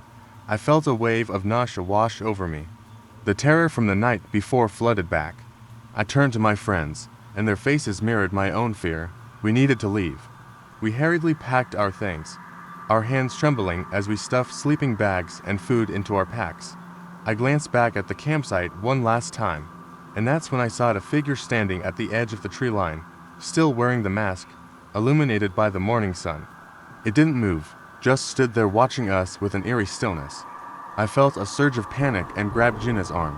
We ran to the car, our hearts pounding in unison, and drove off without looking back. It wasn't until we were miles away that we finally allowed ourselves to breathe again. The fear began to ebb, but I couldn't shake the feeling that we were being watched. As we reached the highway, I turned around to look back at the woods one last time. To my horror, there was a row of flickering lanterns in the distance, standing still against the backdrop of the trees. The memory of that night still haunts me. I can never explain what we saw, but I know one thing for sure. The woods hold secrets that should never be disturbed, and some things are better left in the dark. Last summer, my friends and I decided to escape the chaos of city life with a weekend camping trip in the wilderness. It was just me, Sarah, and Tom, excited to reconnect with nature. We picked a secluded spot by a picturesque lake, surrounded by tall pines and dense underbrush. The kind of place where you can hear the soothing sounds of water lapping at the shore. We arrived in the early afternoon, and setting up our tents, we spent the day hiking and swimming. As night fell, we lit a campfire and sat around it, roasting marshmallows and telling stories. The sun dipped below the horizon, and the sky transformed into a blanket of stars. It felt perfect until it didn't. As darkness enveloped us, the forest grew silent. The usual sounds of crickets and rustling leaves vanished, replaced by unsettling stillness. The crackling of our campfire was the only sound we could hear. Sarah was the first to notice something strange. "Do you hear that?" she asked, her brow furrowed. I paused, straining to listen. At first, I didn't hear anything out of the ordinary, but then it came a faint whispering carried by the wind. It sounded like distant voices, just beyond the reach of comprehension. Tom shrugged it off, attributing it to the wind playing tricks, but I felt a chill run down my spine. As the night wore on, the whispers grew louder, a low hum that seemed to surround us. It was as if the forest itself was alive, trying to communicate. The sounds twisted and turned, echoing through the trees, and soon, it felt like the whispers were getting closer. I glanced at Sarah, who looked just as unnerved as I felt. "Let's go check it out," I suggested, trying to mask my fear with bravado. Sarah and Tom exchanged hesitant glances, but eventually agreed. We grabbed our flashlights and ventured into the darkness. Following the sound, the beam of my flashlight sliced through the thick darkness, illuminating the trees and underbrush. The whispers were clearer now, though still unintelligible. They seemed to dance just beyond our line of sight, and no matter how hard we tried, we couldn't pinpoint their source. It was as if they were taunting us, leading us deeper into the woods. "Maybe we should turn back," Tom said, glancing nervously at the shadows. I could sense his discomfort, but curiosity propelled us forward. After all, it's just the wind, right? Just some rustling branches. Suddenly, the whispering stopped, plunging us into an eerie silence. We stood still, our breaths visible in the cold night air, the hairs on the back of my neck prickling. It was then that we realized we were completely disoriented. The trees looked unfamiliar, and the path we thought we were following had vanished. Panic bubbled up inside me, but I took a deep breath and tried to remain calm. "We need to retrace our steps," I said, though uncertainty crept into my voice. We turned back, following the faintest memory of our previous trail. After what felt like an eternity, we finally stumbled back into the clearing where our campsite was. The campfire still flickered, casting a warm glow that felt welcoming. We collapsed onto the ground, relieved to be back, our hearts racing from the adrenaline and fear. The whispers had ceased, leaving us with a lingering unease. We spent the rest of the night huddled around the fire, sharing stories to fill the silence. No one spoke about what we had heard in the woods, but the experience changed us. The next morning, we packed up quickly, eager to leave the forest behind. As we drove away, I glanced back at the trees, still standing tall and silent, holding onto their secrets. I don't know what we experienced that night, but the whispers remain etched in my memory, a haunting reminder of the unknown that lurks just beyond the edge of the light. It was supposed to be a fun camping trip with my friends. We drove to a secluded area, far from the noise of the city, hoping to escape the pressures of our everyday lives. There were 5 of us, my friends Jake, Sarah, Lily, and Mark. We pitched our tents under the trees, the sound of the crackling fire providing a comforting backdrop to our laughter. As night fell, the woods transformed, the shadows deepened, and the familiar sounds of the forest turned ominous. I suggested we tell ghost stories, thinking it would be a laugh. But as we shared tales of lost souls and wandering spirits, I could feel an unsettling chill creeping in. Jokingly, Jake dared us to go for a midnight hike to explore the woods. With flashlights in hand, we ventured into the darkness. The moonlight barely pierced the dense canopy, and every rustle in the underbrush made my heart race. As we walked deeper, I noticed that the atmosphere had shifted. The air felt thick, heavy, as if the forest itself was watching us. I dismissed the feeling as paranoia, but something about the stillness made me uneasy. That's when we heard a low, mournful howl echoing through the trees. We stopped in our tracks, exchanging nervous glances. Was it a wolf? The sound sent a shiver down my spine. We decided to press on, hoping to laugh it off once we were back at camp. But the deeper we went, the more unsettling it became.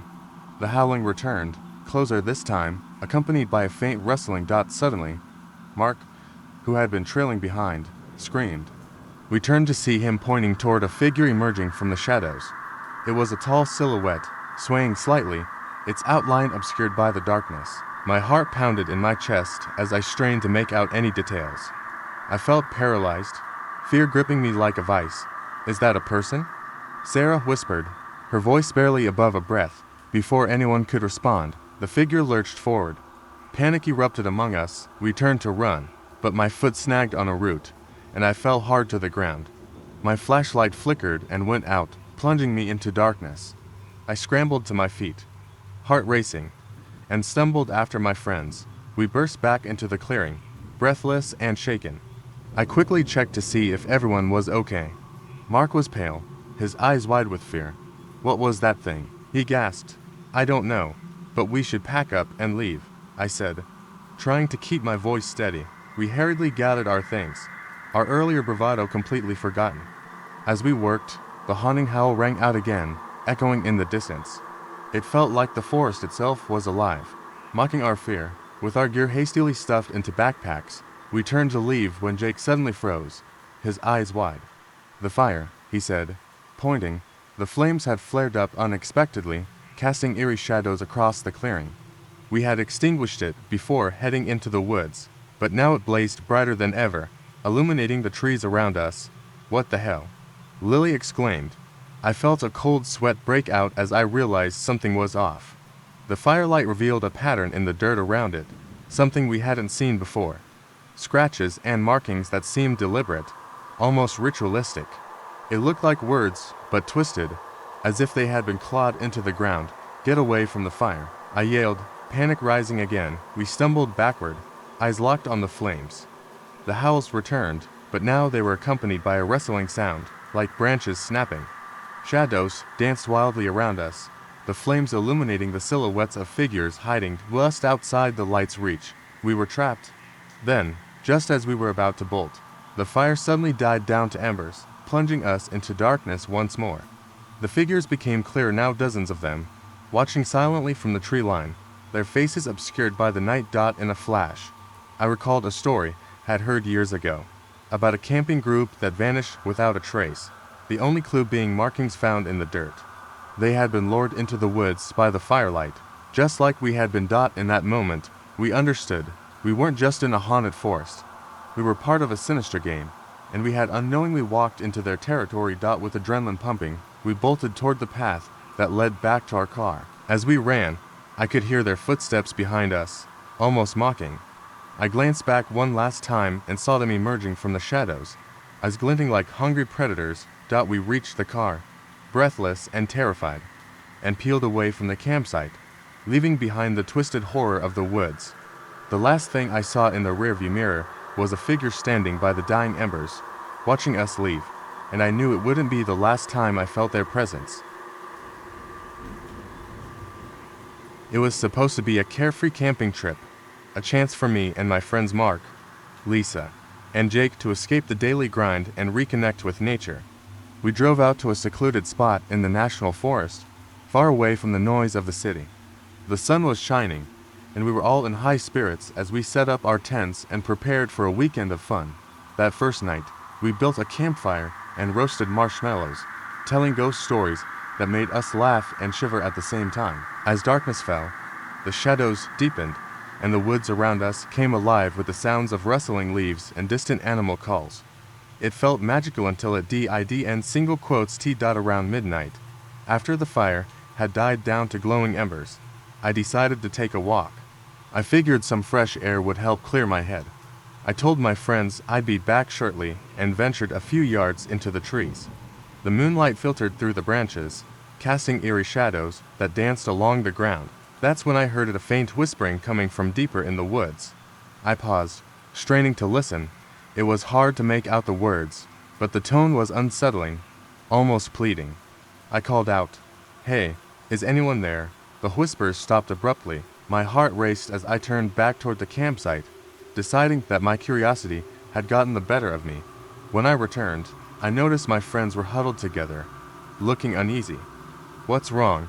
I asked, trying to shake off my own anxiety. "We heard something," Lisa said, her voice trembling. It sounded like someone was calling for help, but then it just stopped. I felt a chill run down my spine. "You heard it too?" Mark nodded, glancing nervously at the dark trees surrounding us. "It's probably just some animal," he said, though I could hear the uncertainty in his voice. We tried to shake it off, playing cards by the fire. But every time the wind rustled the leaves, we all jumped. The atmosphere grew heavy with tension, and the whispers from earlier nagged at the back of my mind. Just as I thought I might be able to relax, a sudden cold breeze swept through the campsite, extinguishing our fire and plunging us into darkness. We scrambled for our flashlights, our hearts pounding in unison. In the dim glow of our lights, I thought I saw something moving at the edge of the trees, faint shapes flickering in and out of view. "Did you see that?" Jake whispered, his voice barely above a whisper, before we could respond. The whispering returned, clearer now. It sounded like multiple voices, overlapping and unintelligible, as if they were trying to communicate something urgent. We stood frozen, unable to move, caught in a web of fear and curiosity. Then, as suddenly as it began, the voices faded, and the fire reignited, casting warm light around us. It was as if the forest had decided to relent, allowing us a brief respite. The air felt thick with unspoken words, and we couldn't shake the feeling that we were being watched. Finally, exhausted, we crawled into our tents, vowing to leave at first light. That night, we barely slept, the whispers lingering in our minds. As dawn broke, we packed our things in silence, the weight of our experience heavy on our hearts. We left the campsite without looking back, relieved to drive away from the whispering woods. The experience was unsettling, but we all made it out alive, with a story that would haunt us for years to come. The forest held its secrets close, and we were just fortunate enough to escape without knowing what lurked within. The sun was setting as we arrived at our camping spot deep in the woods. My friends and I had planned this trip for months, eager to escape the chaos of our daily lives. We set up our tents, built a fire, and settled in for a cozy night under the stars. As the darkness enveloped us, we shared stories and laughter, the flickering flames creating an inviting warmth. After a few hours, the conversation turned toward the strange occurrences that supposedly haunted the woods. My friend Sarah spoke up, her voice a mix of excitement and fear. She had heard rumors of people disappearing in these woods, only to reappear days later, babbling about things they had seen. We laughed it off, our spirits too high to let fear creep in. But the atmosphere shifted when a low, guttural growl pierced the night, freezing us in our seats. We exchanged nervous glances, but curiosity outweighed our fear. We decided to investigate the source of the noise. Flashlights in hand, we trudged deeper into the woods, the trees closing in around us. The further we walked, the more the sounds intensified, a mix of rustling leaves and soft whispers that sent chills down my spine. It felt like we were being watched, and every instinct screamed for us to turn back. As we ventured on, we stumbled upon a clearing illuminated by a pale moon. In the center stood a strange, decrepit tree that seemed to pulse with an eerie energy. Its gnarled branches twisted skyward like skeletal fingers, and the air around it felt heavy with dread. Suddenly, another growl echoed from behind us, closer this time. Panic surged through us, and we sprinted back toward the campsite. We reached our tents, hearts racing, and tried to shake off the unease. We huddled around the fire, recounting our experience. Laughter returned, but the atmosphere was different now. The woods felt alive, watching us. Just as we began to settle down, the growling returned, this time louder and more aggressive. It was as if something was angry we had intruded on its territory. Fearing for our safety, we decided to barricade ourselves inside our tents for the night. The growling continued, mixing with strange, unintelligible whispers that seemed to surround us. I could hear my friend's shallow breaths, the tension palpable in the air. I closed my eyes, trying to convince myself it was just the woods playing tricks on us, but sleep wouldn't come. I lay there, heart pounding, listening to the world outside. Then, just as I thought I might drift off, a loud crash echoed through the darkness, followed by frantic wrestling.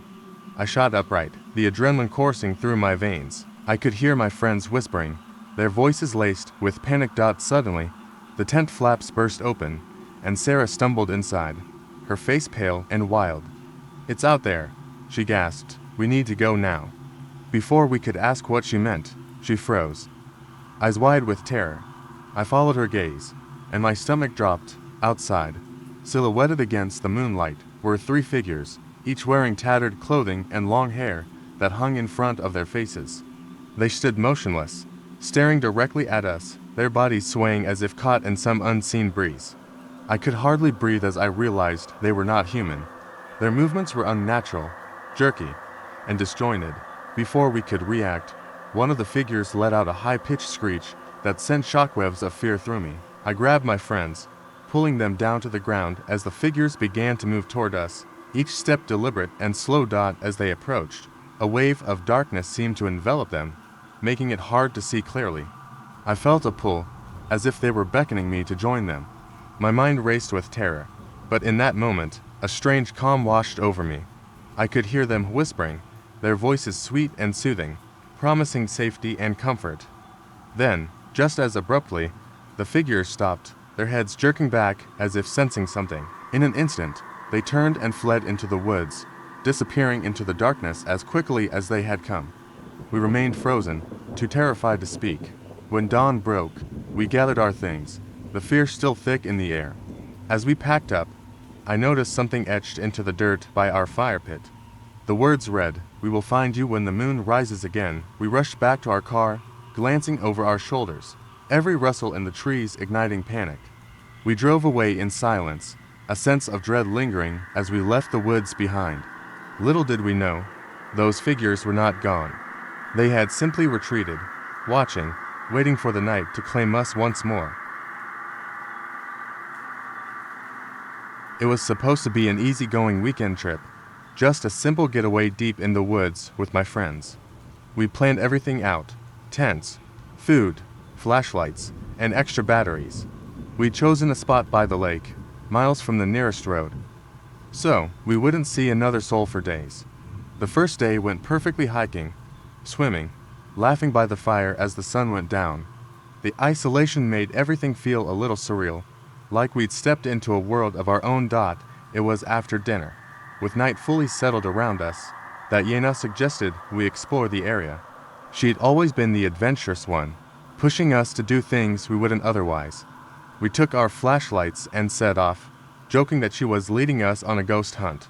As we walked, the woods thickened, swallowing our voices and muffling our laughter. Shadows danced along the ground, strange in the beams of our flashlights, and the trees grew denser, leaning over us like they were watching. At some point, the trail split off, and Yena darted ahead before anyone could stop her. We tried calling her back, but she laughed and said she'd meet us back at camp in a few minutes.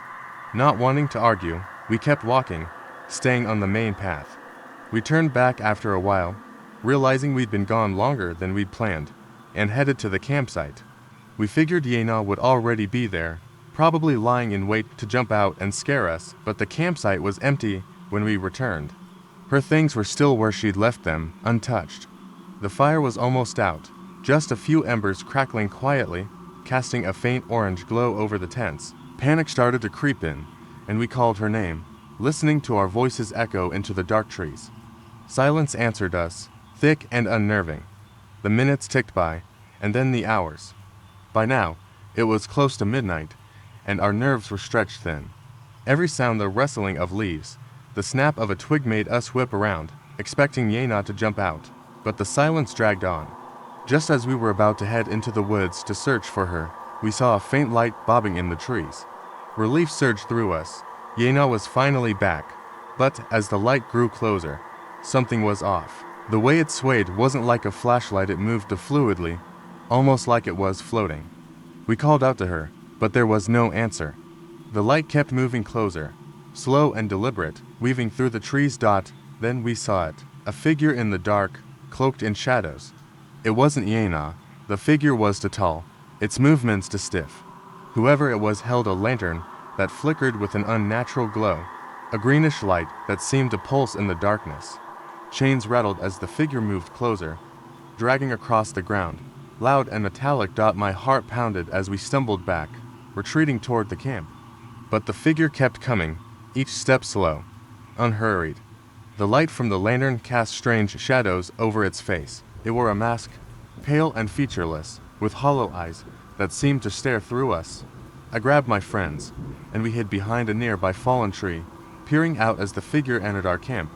It stopped by Gina's tent, standing still as if listening. The chains clanked softly as it reached down, running its hand over her things, pausing for a moment before moving to the next tent. My breath caught in my throat as it lifted the lantern, casting light over the empty tents, the coolers, the dying fire.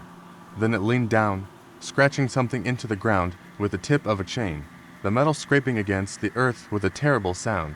After what felt like hours, the figure turned, vanishing back into the trees, the light from the lantern fading with it. We stayed hidden until the first light of dawn broke through the trees. Only then did we dare to creep back to our camp, every step careful, as if that figure might suddenly reappear. On the ground, where the figure had knelt, were 3 words carved deeply into the dirt. "She's with us." Gina's belongings were gone. Her backpack, her sleeping bag, even her shoes were missing. Everything she'd brought had disappeared without a trace, leaving no sign that she'd ever been there at all. Without a word, we packed up, leaving behind whatever we couldn't carry. We didn't stop walking until we reached the car, not even looking back as we sped down the narrow, winding road away from that place. To this day, I can still hear the clanking of those chains in my nightmares. And sometimes, just when I think I've forgotten, I'll catch a faint whiff of that strange greenish light just for a second. None of us ever found out what happened to Yena, but we know one thing for certain. Whoever, or whatever, that figure was, it wasn't human. It was the summer of my sophomore year in college when my friends and I decided to go camping in a remote area of the national park. The thrill of the outdoors always excited us, and we wanted a break from our studies. There were 4 of us, me, Jake, Lisa, and Mark. We drove up Friday afternoon, eager to pitch our tents by a tranquil lake surrounded by towering pine trees. After setting up camp, we spent the day hiking and swimming. As the sun began to set, we gathered around a crackling campfire, roasting hot dogs and telling stories. It felt perfect, the warmth of the fire, the laughter of my friends, and the stunning view of the stars above. As night enveloped us, an unusual chill crept into the air. Lisa, always the superstitious one, brought up the tales she had heard about this particular forest, how people claimed to hear voices at night. We laughed it off, but as the night wore on, the forest grew eerily quiet. The crickets and frogs fell silent, replaced by a strange stillness that sent shivers down my spine. Just as I began to shake off the unease, I heard a faint whispering coming from the darkness beyond the firelight. It sounded like children giggling, but mixed with something darker, something that sent chills through me. I glanced at Jake and Lisa. They had heard it too? Mark, however, was oblivious, engrossed in his phone. "Did you hear that?" I whispered, my voice barely breaking the silence. Jake nodded, his face pale. "What the hell is that?" We turned off our flashlights, letting our eyes adjust to the darkness. The whispers grew louder, echoing through the trees. They sounded close, but we couldn't see anything. Lisa suggested we move closer to the edge of the camp, where the forest began. Against my better judgment, we followed her, curiosity pushing us forward. As we ventured a few yards beyond the fire, the whispering suddenly stopped. An unsettling silence replaced it, making the hairs on my arms stand up. We stood there for a moment, peering into the darkness, when Mark finally noticed something strange. "Hey, guys, look," he said, pointing into the shadows. In the distance, we saw a faint glow that pulsed like a heartbeat. It flickered and danced among the trees. My heart raced as I realized that whatever was out there was not just a figment of our imagination. "Should we go back?" Lisa asked, her voice trembling. "Yeah, let's head back," I replied, feeling a surge of adrenaline. We turned to walk back to the fire, but the moment we did, the whispers returned, now sounding closer and more urgent. It was as if the forest was trying to communicate with us, urging us to come closer. Suddenly, the glow vanished, plunging us back into darkness. Panic set in, and we quickened our pace, rushing back to the safety of our campfire. Once we reached it, we huddled together, the warmth of the fire feeling like our only defense against the unknown. The whispers faded, leaving only the sound of the crackling fire. We stayed up for a few more hours, keeping watch until the first light of dawn began to creep into the sky.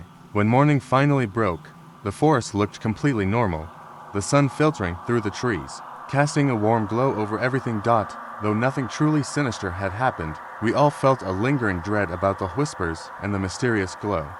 We packed our things and left early, eager to return to the safety of our everyday lives. That trip stayed with us, a reminder of how the woods can feel alive, holding secrets we may never understand. As a park ranger, I often patrolled the deeper parts of the woods where few ventured. I loved the solitude, the way the trees enveloped me like a protective embrace. But on one chilly October evening, that solitude took on a sinister edge. I was finishing my last round before heading back to the ranger station. The air was thick with the smell of damp earth, and the setting sun painted the sky in deep oranges and purples. I had my radio tuned to the channel that connected me with other rangers, and as I walked, I felt a sense of unease creeping in. Suddenly, my radio crackled to life. A frantic voice came through. A family camping nearby reported hearing strange noises. The father described it as a low growl, followed by something heavy moving through the brush. My heart raced. I assured him I'd head their way and investigate. The family was about 1.5 miles from where I was. I picked up my pace, my flashlight cutting through the growing darkness. As I neared their campsite, the forest seemed to close in around me. The trees, tall and ancient, creaked as the wind picked up. I could almost feel them watching me, the shadows lurking just beyond the reach of my light. When I finally arrived, the tent stood eerily still. I called out to the family, but there was no answer. Anxiety twisted my stomach as I unzipped the tent flap. Inside, the sleeping bags were neatly folded, and personal items were still scattered about. But no one was there. Just then, I heard a deep, guttural growl echoing through the trees. It sent a chill down my spine. I turned, shining my flashlight toward the sound, and my beam fell on a large figure standing at the edge of the clearing. It was tall, unnaturally so, and its silhouette was too thin. My breath caught in my throat. I couldn't make out any details, but the eyes, my God, the eyes glowed with a sickly yellow light. I felt my instincts scream at me to run. I took a step back, and that seemed to provoke it. The figure stepped forward, the ground crunching beneath its weight. I bolted. I sprinted through the woods, branches clawing at my arms as I navigated the darkened path. Behind me, I could hear it following, moving with the speed that defied nature. My heart pounded in my chest, adrenaline coursing through my veins. I burst out onto the main trail, gasping for breath as I raced toward the ranger station. When I arrived, I quickly grabbed my radio and called for backup. I relayed everything I'd seen, though my words felt jumbled and frantic. A few minutes later, another ranger arrived. We decided to head back to the campsite together, flashlights in hand. As we approached, I felt a mix of dread and relief. I wasn't alone anymore. The air was colder now, the forest seemingly holding its breath. We found the campsite just as I had left it, except now. A tent flap rustled gently in the breeze. My fellow ranger and I called out again, but still no answer. With a growing sense of foreboding, we shone our lights around, but the family was nowhere to be found. I felt a prickle of panic. The figure could be nearby. We decided to search the area, staying close to one another. As we scoured the perimeter, I noticed something out of place on the ground, a set of deep, claw-like tracks leading away from the tent. They looked disturbingly human, but with elongated fingers that should not exist. I followed the tracks, my heart racing. They led to a clearing where the trees parted, revealing a dark, swirling mist. It felt wrong, unnatural. Suddenly, from the mist, a figure emerged. I recoiled, shining my flashlight at it, but as the beam illuminated the figure, I froze. It was the family, standing perfectly still, their faces blank and eyes wide. They weren't moving, but their bodies seemed to ripple, as if made of smoke. I stumbled backward, gasping as the mist began to close in around me. The ranger grabbed my arm, pulling me away. We ran back to the campsite, leaving the mist and the eerie figures behind. When we finally reached the ranger station, I turned to look back at the clearing. It was gone. The family, the mist, everything had vanished as if it never existed. We reported it, but when the authorities searched the area, there was nothing, no tracks, no signs of the family. It was as if they were swallowed by the forest. To this day, I cannot shake the feeling that whatever I encountered that night was more than a mere shadow. It lingers in the depths of the woods, waiting, watching. The park reopened, but I can never bring myself to go back to that part of the woods. The shadows seem to whisper secrets I am too afraid to hear. The autumn sun had already dipped behind the treetops when I arrived at the remote campsite. I was the only park ranger on duty, and the silence of the forest felt heavy. I had always loved the peace of the woods, but that night, an unsettling feeling crept in like the chill of the evening air. I had just finished my evening rounds when a family of 4 set up camp nearby. They were cheerful and excited, their laughter echoing through the trees. I introduced myself and reminded them to keep food stored properly to avoid any wildlife encounters. They laughed it off, the father joking that they were just going to eat some s'mores anyway. As I walked away, I couldn't shake the feeling that something was off. Later, as darkness enveloped the forest, I started my night shift, equipped with my flashlight and radio. The trees loomed larger, their shadows stretching like fingers across the ground. A gust of wind rustled the leaves, making the night feel alive, as if it were watching. The radio crackled to life, interrupting the eerie quiet. It was the father from the nearby campsite. His voice trembled as he reported strange noises outside their tent. I assured him that it was probably just a deer or a raccoon and that they should stay inside. After I hung up, I couldn't help but glance toward their campsite. The tent was dark, but I could see faint shadows moving inside. A few minutes later, I decided to check on them, wanting to ease their minds. As I walked closer, I heard a loud crash. It sounded like something heavy had fallen nearby. My heart raced. I approached the tent cautiously, shining my flashlight toward the sound. When suddenly I heard the father scream, I ran toward the tent, calling out to the family. The air felt electric, charged with fear. I reached the tent, and the father burst out, eyes wide and panicked. He shouted about something in the woods, something big. Before I could calm him down, I heard it. A low growl, unlike anything had ever encountered, reverberated through the trees. My instincts kicked in, and I ordered the family to stay close to me. We moved cautiously toward the source of the noise, flashlight beams cutting through the darkness. The growl echoed again, closer this time, and I felt a chill run down my spine. It was followed by unsettling silence, as if the forest held its breath. Suddenly, something darted between the trees. A glimpse of movement caught my eye. My heart raced as I swung the flashlight in that direction, but it was gone. I turned to the family, urging them to stay quiet and remain alert. Just as I began to feel a sense of control, the ground shook beneath us. A massive figure emerged from the trees, towering and shadowy, its eyes glowing with a menacing light. I froze, my mind racing for an explanation. The father grabbed his children, pulling them back toward me. The creature opened its mouth, revealing rows of sharp teeth, and let out a deafening roar. In a panic, I turned to run, dragging the family with me. We sprinted back toward the campsite, my flashlight flickering as the creature pursued us. I could hear its heavy footsteps pounding behind us, each step a reminder that we had to escape. I led them to a clearing, hoping to find safety in the open space. As we reached the clearing, the creature stopped abruptly, as if it had hit an invisible wall. We halted in confusion, panting heavily. The father, breathing heavily, asked why it had stopped. I didn't know. I aimed my flashlight at the creature, and as the beam landed on it, the glow of its eyes flickered out. Suddenly, a blinding light enveloped the clearing, illuminating everything around us. The creature vanished. I blinked, disoriented. The family looked at me, fear still etched on their faces. I assured them we were safe, but deep down, I was shaken. As we made our way back to the campsite, I noticed something strange.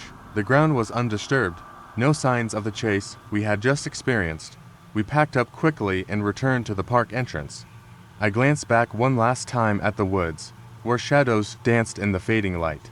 I would never forget that night or the creature we never truly saw, and I would never understand what happened in that clearing. But as I drove away, I couldn't shake the feeling that something was still watching, lurking just beyond the edge of the forest, waiting for the next unsuspecting visitors. As a park ranger, I had learned to love the solitude of the deep woods. The towering trees and the whispering winds had a calming effect, making it easy to forget the chaos of the outside world. However, there was something about that particular night that made the hair on the back of my neck stand up. The sun dipped below the horizon, leaving the sky a deep indigo, and the shadows grew longer and more menacing. I was on my usual patrol route, a winding trail that led through some of the densest parts of the forest. A few campers were set up near the river, and as I passed, I waved to them. They seemed lively, roasting marshmallows and laughing under the stars, but their joy felt distant as I continued my rounds. I stopped for a moment to admire the peaceful scene, but an unsettling chill crept over me, cutting through the warmth of my uniform. As I moved deeper into the woods, the sounds of nature faded. The rustling of leaves and chirping of crickets fell silent. I felt a weight in the air, as if the forest itself was holding its breath. My flashlight flickered, and I tightened my grip on it, feeling a strange sense of urgency to finish my patrol. Suddenly, I heard a crack, sharp and echoing. I froze, scanning the darkness around me. It could have been a branch breaking, but it sounded too deliberate. I called out, trying to shake off the feeling of dread that was settling in my stomach. No response, just the unnerving stillness of the woods. Then I saw it. A figure, barely illuminated by my flashlight, standing between the trees. It was tall and gaunt, its arms impossibly long, almost scraping against the ground. My heart raced, but I couldn't tear my eyes away from it. The figure seemed to watch me, its face obscured by shadow. Just when I thought to turn and run, it vanished, melting into the darkness as if it had never been there. I shook my head, trying to convince myself that it was just my imagination playing tricks. I continued along the trail, but the oppressive silence returned, heavier than before. I couldn't shake the feeling that I was being followed. I quickened my pace, adrenaline coursing through my veins. Minutes felt like hours as I made my way back to the campsite. When I finally arrived, the campers were gone, their fire reduced to smoldering embers. I scanned the area, calling out for them, but the only answer was the echo of my voice against the trees. Panic rose within me. Where could they have gone? As I moved closer to the river bank, I noticed something glimmering in the dying light. It was a small, metallic object, a keychain shaped like a bear. It didn't belong to me, and I had never seen it before. The realization sent a jolt of fear through me. I turned to head back to my truck, but a noise stopped me in my tracks. Laughter. It was distant and warped, almost childlike, but it made my blood run cold. I hesitated, torn between the instinct to flee and the responsibility to search for the campers. Following the sound, I ventured toward the river. The laughter grew louder, echoing through the trees, and my flashlight flickered again. In a clearing near the water, I saw them. The campers were standing in a circle, their backs to me, seemingly oblivious to my presence. Relief washed over me, but as I approached, I felt an unnatural chill. The laughter stopped suddenly, replaced by an eerie silence. I called out, but they didn't turn around. When I was close enough to see their faces, my heart dropped. They were smiling, but it was not the joyful smile of campers. Their eyes were vacant, as if they were in a trance. In that moment, the world around me shifted, and I realized they weren't alone. The tall figure I had seen earlier loomed behind them, its arms outstretched, almost cradling them in an embrace. Instinct kicked in. I shouted at them to run, my voice breaking through the silence. They snapped out of their stupor and turned to me, their eyes wide with fear. We bolted together, racing back through the trees, my flashlight flickering wildly. I didn't stop running until we reached my truck. I ushered the campers inside, still glancing back at the dark woods, half expecting the figure to appear again. I drove us out of the park in silence, my heart pounding in my chest. As we reached the edge of the forest, the air seemed to clear. The campers thanked me for saving them, but I couldn't shake the feeling that something had changed in them, that they had left a part of themselves behind in the woods. And even as I drove away, I knew the woods held their secrets tight, waiting for the next curious soul to wander too deep into their grasp. I had been working as a park ranger for a couple of years when I received a call one late autumn evening. The park was known for its picturesque landscapes and quiet trails, especially in the fall, when the leaves transformed into vibrant hues of orange and red. As the sun dipped behind the mountains, I was on my regular patrol. I checked in with the ranger station and then turned my truck onto a secluded road, ready to survey the farthest reaches of the park. The radio crackled with the sound of frantic voices. A family of campers had set up near a remote lake and reported strange noises surrounding their campsite. They described low growls and something large moving through the trees. I chuckled at their fear, assuming it was just wildlife. I decided to reassure them. Driving through the dimming light, the air turned colder. The truck's headlights cut through the darkness, revealing nothing but trees. When I arrived at the campsite, I found the family gathered around the dying embers of their fire. They looked pale, wide-eyed, clearly shaken. As I approached, I noticed the way they huddled close together, as if afraid to venture too far from one another. The father spoke first, voice trembling. He explained that they had heard noises since sunset. At first, they thought it was just the wind, but then they heard a deep growl, not like anything they had ever encountered before. I reassured them, telling them it was probably just a bear looking for food, but they didn't seem convinced. I suggested we take a quick look around the perimeter of their campsite. After all, there were no other rangers in the area, and I wanted to make sure they felt safe. Armed with flashlights, we fanned out, scanning the tree line. As we walked, the sound of rustling leaves filled the air. The family kept close, and I could feel their unease. My flashlight flickered as we ventured deeper into the woods, illuminating the dense underbrush. I suddenly heard a low growl echoing through the trees, a sound that sent chills down my spine. I turned to the family, ready to tell them to stay calm, but the look of terror on their faces said everything. Just then, the growl turned into a high-pitched shriek, echoing through the night. My instincts kicked in, and I urged the family to retreat to their campsite. As we hurried back, I heard something crashing through the woods behind us. My heart raced as I shone my flashlight into the dark, desperate to see what was pursuing us. A flicker of movement caught my eye, but when I turned, nothing was there. The family was ahead of me, and I called out for them to keep moving. We reached the safety of their campsite, panting heavily. The father hurriedly stoked the fire, and I scanned the tree line for any signs of movement. There was nothing, just the wind whispering through the branches. The family settled back around the fire, still trembling.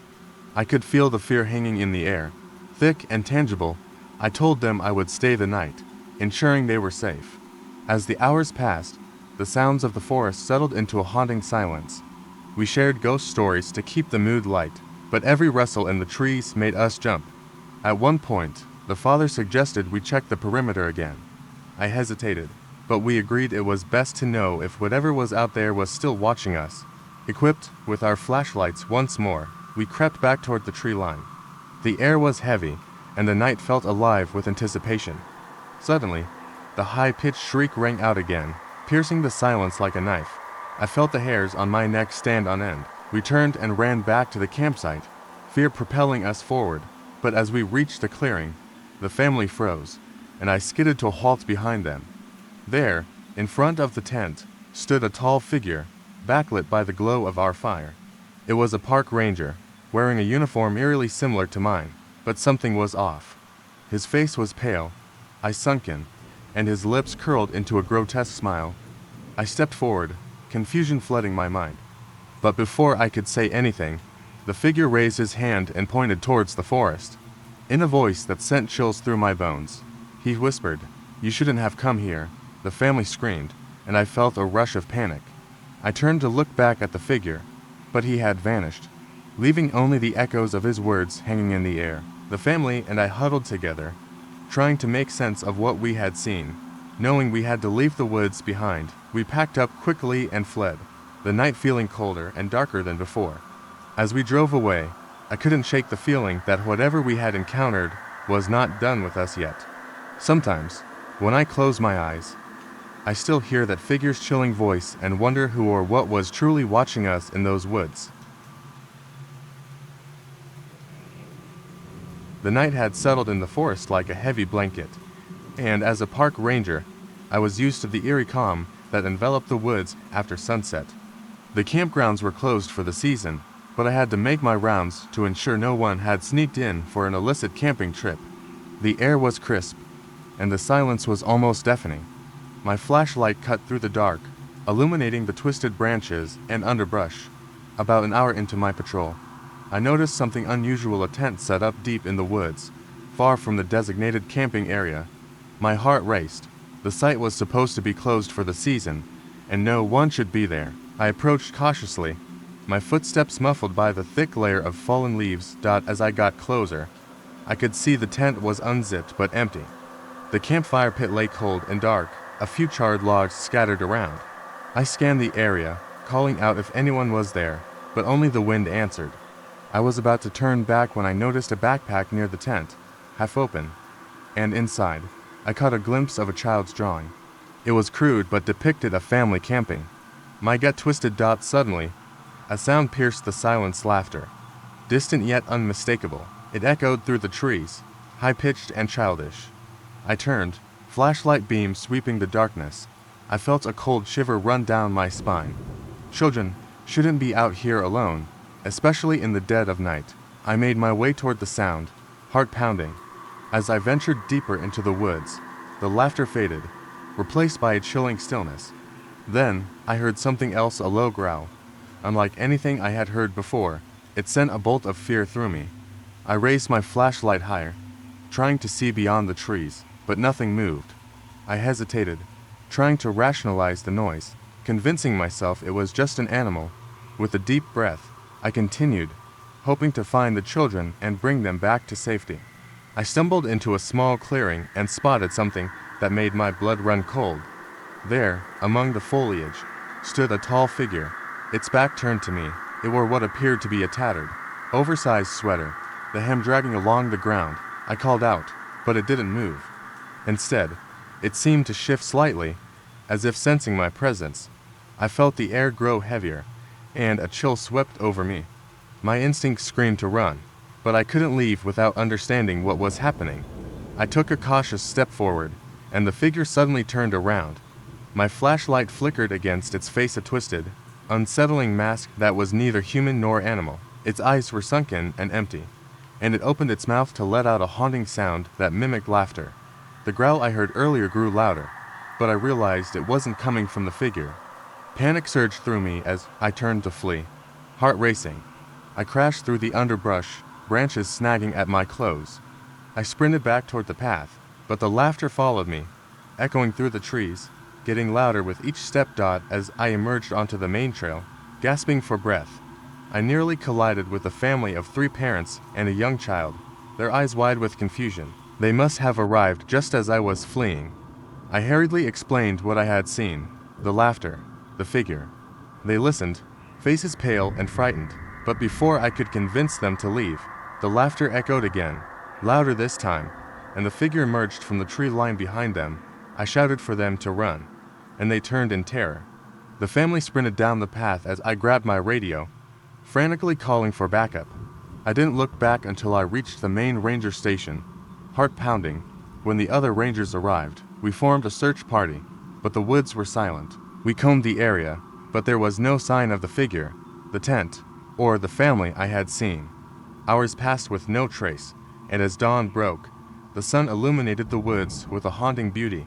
Later, as we gathered to regroup, I heard the same high-pitched laughter wafting through the trees, sending chills down my spine. I turned to my fellow rangers, trying to shake off the growing dread. As we discussed the plan, I caught a glimpse of the child from the family had encountered earlier, standing at the edge of the woods, a grin on his face. But it wasn't just any grin. It was the same twisted smile I had seen on the figure. The realization hit me like a punch in the gut. The child wasn't lost. He was part of whatever was lurking in the woods, and now they had returned, watching, waiting. I had no idea what horrors lay ahead. The laughter echoed again, and I felt the woods close in around me. The night was deeper than usual, the kind of darkness that feels like it has weight. As a park ranger, I had spent countless nights in the woods, patrolling the trails and ensuring campers were safe. But this evening felt different. A chill ran through the air, making my skin prickle. The trees loomed above me like ancient giants, their branches twisting into unnatural shapes against the moonlight. Earlier in the day, a family had set up camp near the lake. They were a cheerful group, chatting and laughing as they roasted marshmallows. I'd stopped to make sure they were aware of the park's safety rules, especially about keeping food secure from wildlife. Little did I know that this simple encounter would haunt me. As darkness enveloped the forest, I began my usual rounds. The sounds of the woods were all too familiar: the rustling leaves, the distant hoots of owls, the occasional crack of a twig underfoot. But then, I heard something that sent a chill down my spine. A woman's scream echoed through the trees. It was raw and desperate, cutting through the tranquil night like a knife. My heart raced as I sprinted toward the sound, each step feeling heavier than the last. As I approached the lake, the screaming stopped abruptly, replaced by an eerie silence that made my stomach drop. The family's campfire still flickered in the distance, but their voices were gone.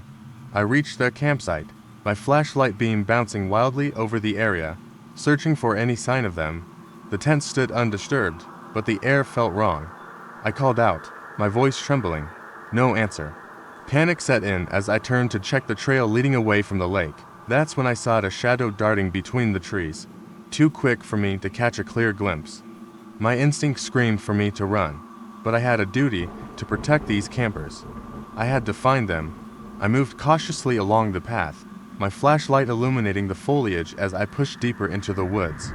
The darkness felt alive, closing in around me, the shadows stretching and twisting. Just as I was about to turn back, I stumbled upon a clearing. There, at the center, was a large figure crouched low, its back to me. I froze, my breath hitching. The figure was wearing something that resembled a tattered shirt, and I could see matted hair hanging down its back.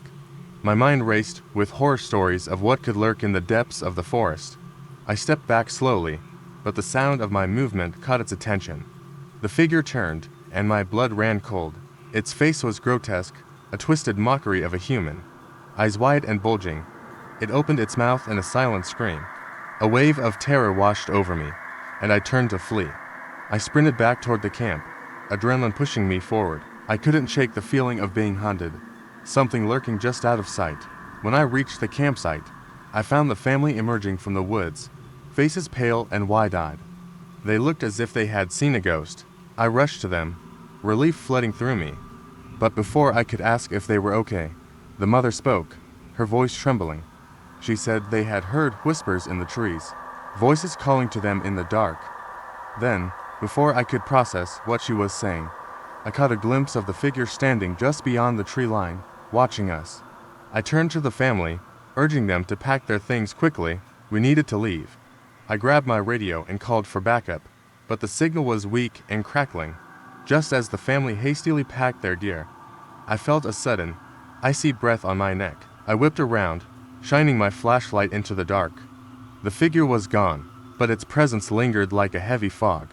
I could feel the weight of its gaze, and the forest seemed to whisper around us. We managed to get everything packed, and I led them away from the lake, my heart racing. I kept glancing back, half expecting the figure to reappear. When we reached the main road, I finally exhaled, the tension slowly lifting. But as I turned to reassure the family, I saw something that made my blood run cold. They were smiling, their eyes unblinking and vacant. They weren't scared at all. In fact, they seemed utterly calm, as if nothing had happened. My heart raced again, but for a different reason. I stepped back, confusion taking over. They weren't the same people I had spoken to earlier. The woman tilted her head, her grin widening, and whispered, "You shouldn't have come looking for us." The forest felt alive around me, pulsing with something dark and sinister. I stumbled backward, realizing that the woods had claimed them as its own. As I turned to run, the laughter of the family echoed behind me, a haunting reminder of what had happened in those deep woods. The sun was setting behind the trees as I drove deeper into the forest, the fading light casting eerie shadows on the winding dirt road. As a park ranger, I was accustomed to the quiet beauty of these woods, but tonight felt different. The air was thick with tension, as if the trees themselves were holding their breath. I had just received a report of a family camping near the edge of the park who hadn't checked in. As I parked near their campsite, I could see their tent in the distance, illuminated by a single lantern. I called out as I approached, but there was no response. I felt an unsettling knot in my stomach. The area was usually bustling with the sounds of nature, but the silence was overwhelming. The faint rustle of leaves made me jump, and I steeled myself for what I might find.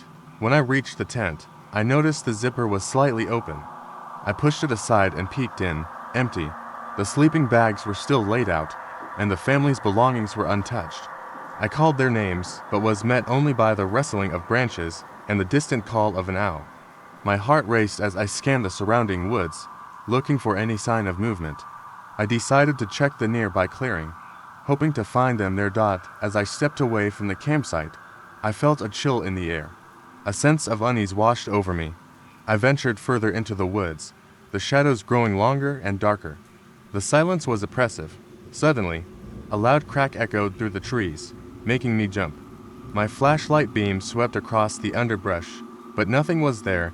I continued walking, trying to shake off the feeling of being watched. My thoughts raced through scenarios. Had they gotten lost? Were they hurt? Just as I was about to turn back, I heard laughter in the distance. Relief flooded through me, but it was short-lived. The laughter sounded wrong, echoing and distorted, as if it were mocking me.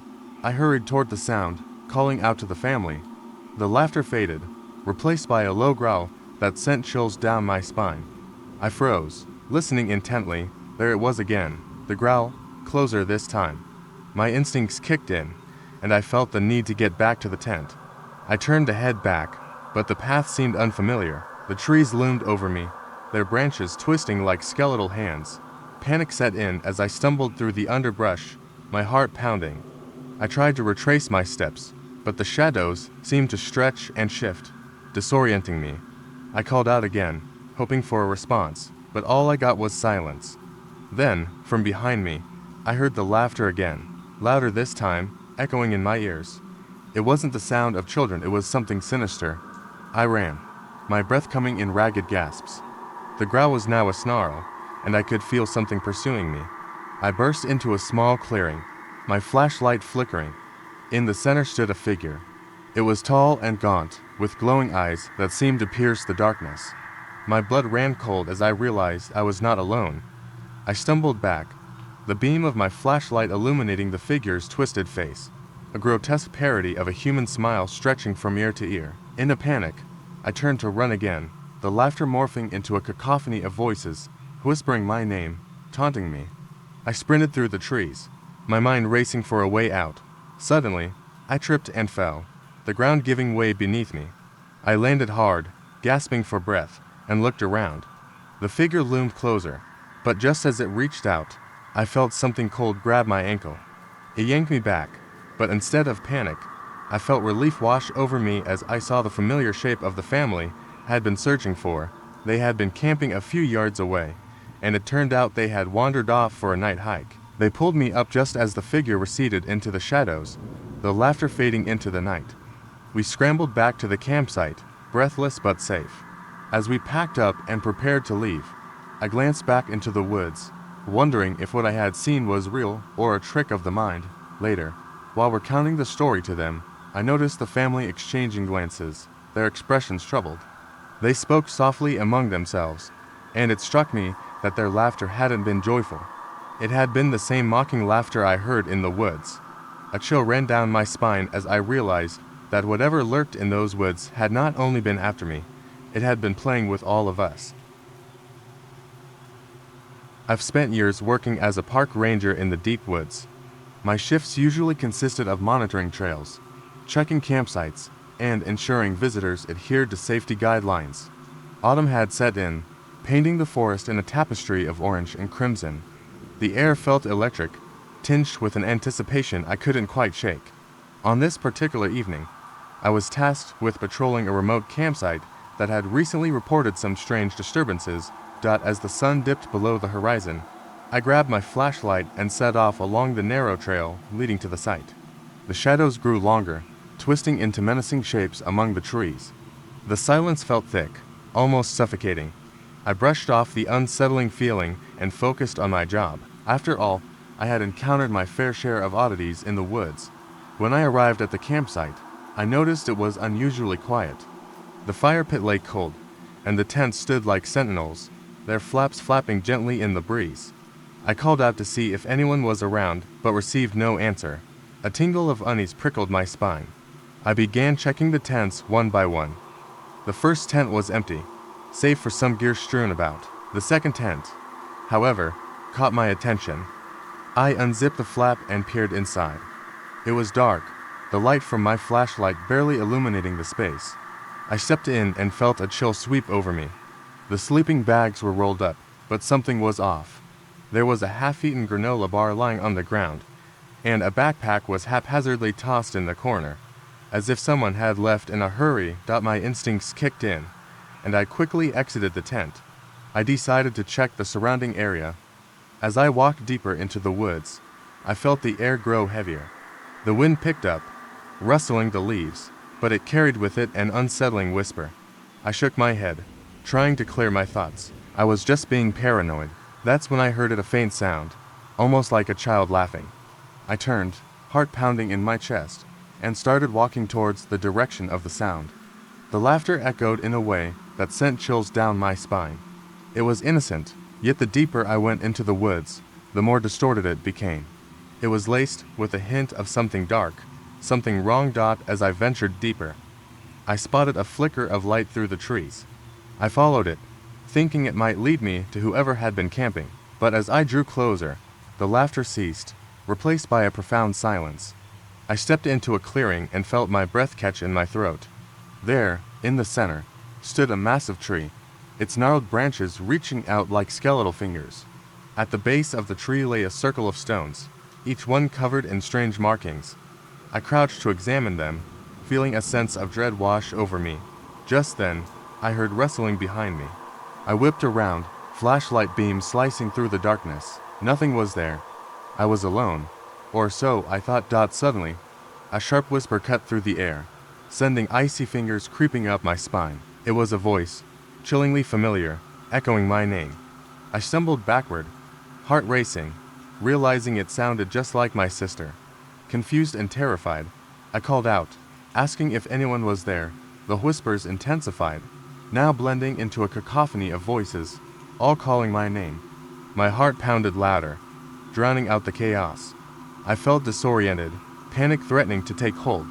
Then I spotted something moving in the shadows, a figure darting between the trees. I trained my flashlight on it, revealing a face that made my blood run cold.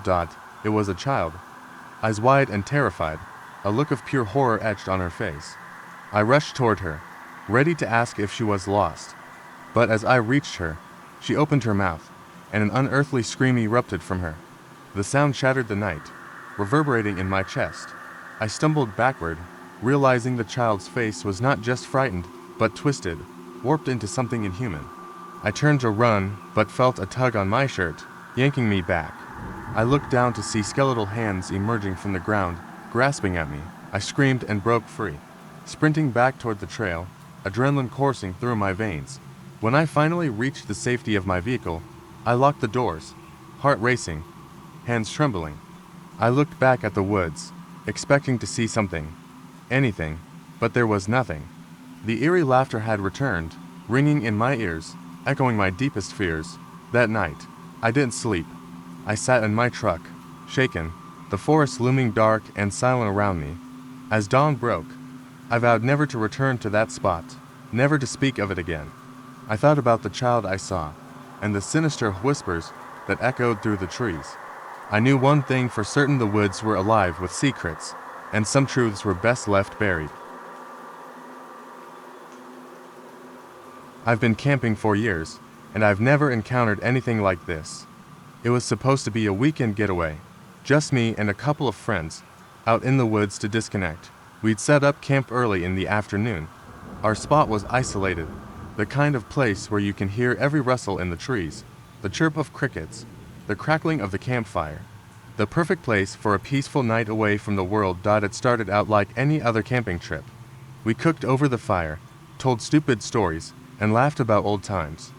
But then, as the fire began to die down and the night deepened, a strange tension settled over the camp. Something was off. The woods had fallen unnervingly silent. Even the crickets stopped chirping. The only sound was the occasional crackle from the fire. I tried to shake off the growing unease. It wasn't like we were alone. My friends were right there with me, just a few feet away.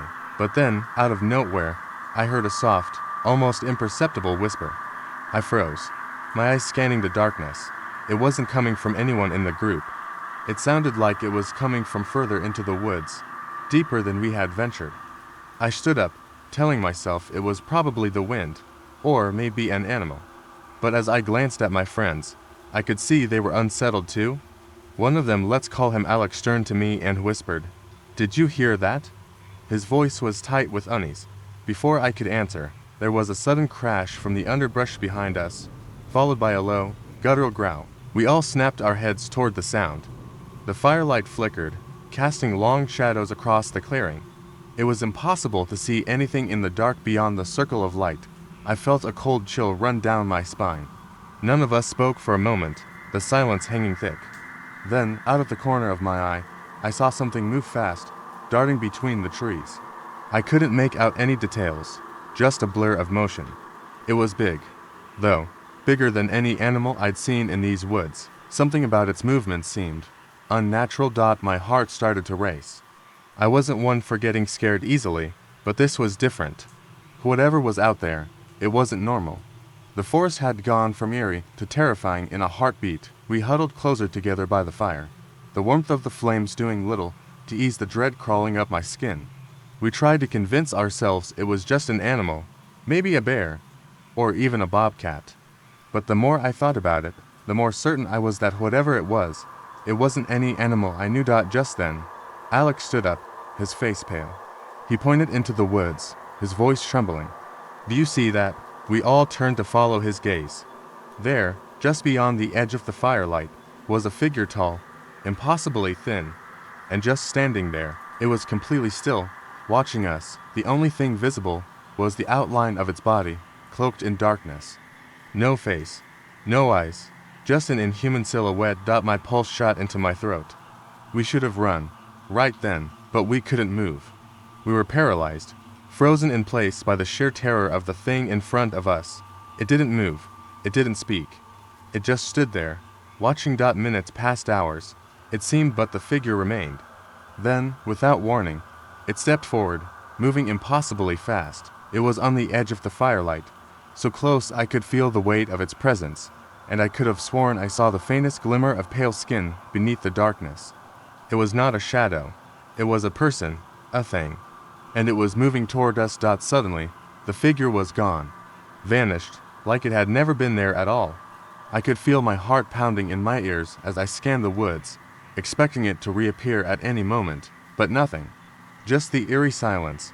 We spent the rest of the night huddled by the fire, talking in hushed voices, too terrified to sleep, too frightened to leave. It wasn't until dawn that we dared venture out, and we found no sign of the figure, no trace of what had happened. We packed up quickly, eager to get out of those woods, but there was something I couldn't shake, something that gnawed at the edges of my mind. We were all shaken, but as we left, something hit me, something I hadn't noticed before.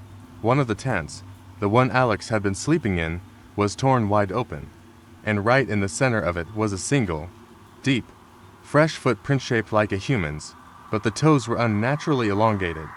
There was no sign of Alex. He had never been in the tent. No one had. I haven't gone back to those woods, and I'm still not sure if Alex was ever really there with us at all. It was supposed to be a simple weekend getaway. A few friends, a campsite in the woods, and the kind of quiet that can only come from being far off the beaten path. We thought we were prepared. Tents, a campfire, enough food for 2 days, and a cooler full of cold drinks. But I'll never forget how quickly that peace shattered. It started with the walk to the site. We arrived late in the afternoon, and there was something off about the air. It was thick, almost suffocating, as though the forest itself was holding its breath. I shrugged it off. It was just the wilderness, right? Nature doing its thing. But the closer we got to our spot, the more the trees seemed to close in on us. The path grew narrower and the shadows grew deeper. By the time we set up camp, the sun was barely a sliver in the sky. I'd heard the stories about strange things happening in the woods, voices on the wind, lights flickering in the distance, but I was skeptical. I was determined to have a good time, not let the usual campfire tales spook me. We set up the tents, lit the fire, and joked around. I figured it'd be the perfect escape, but then came the first odd thing. Around dusk, I noticed a figure standing at the edge of the trees, not moving, just standing there, watching. At first, I thought it was a person who had wandered off the trail, maybe another camper. But there was something wrong about how still they were. No shifting of weight, no fidgeting, just watching. I pointed it out to my friends, but when they turned to look, it was gone. I laughed it off. My friends did too. It was probably an animal or a trick of the light. But then, as the fire crackled and the darkness deepened, I noticed something else: soft, deliberate footsteps, like someone was walking just outside the camp. Again, I told myself it was nothing. But the footsteps continued. They circled the camp, first to the left, then to the right. The hairs on the back of my neck stood up. At one point, I heard the unmistakable sound of a breath, shallow and quick, like someone was standing behind me. I spun around, but no one was there. I wasn't the only one who noticed. My friend Sam whispered, "Did you hear that?" We all heard it. Soft voices, too faint to make out, were carried on the breeze. They didn't sound like words, more like whispers, but the tone was unmistakable, a low murmur, as if a group of people was standing just beyond the reach of the firelight, talking in a language none of us understood. That's when we decided it was time to go. We started packing up our things, but as I turned to grab the cooler, I saw something that made my heart stop: a handprint on the outside of the tent, smeared, like something had been pressing against it. But we had all been standing inside the tent the entire time. No one had touched it. We stared at it for a long time, the fire crackling in the silence between us. The footsteps had stopped, but the whispers were getting louder, more insistent. Then, from the corner of my eye, I saw something moving in the trees. A figure, crouched low, weaving through the trunks. It was too fast, too fluid to be a person, too wrong. I wanted to scream, but I couldn't make a sound. My legs were frozen. That's when the first true jump scare hit. A loud bang, like something heavy being thrown against our tent. The entire structure shook, and the fire flickered, casting distorted shadows across the ground. We all stumbled back, our breaths ragged, and that's when we saw an unmistakable trail of blood, starting from the edge of the camp and leading toward the woods. It wasn't animal blood. It was too dark, too thick. We ran. There was no hesitation. We grabbed what we could, threw it in the truck, and sped off, hearts hammering in our chests. When we finally got home, we thought it was over. But a few days later, as I was unpacking my bag, I found something in my jacket pocket: a small, torn scrap of fabric, dark red, stained with something that looked like dirt. But the strangest part, the fabric was exactly like the material of the tents we had set up that weekend. I stared at it for what felt like hours. My thoughts scrambled. Had something been with us in the woods? Something that we didn't see? Had it been in our tent the entire time? I didn't want to think about it, but the more I tried to push the thought away, the clearer it became.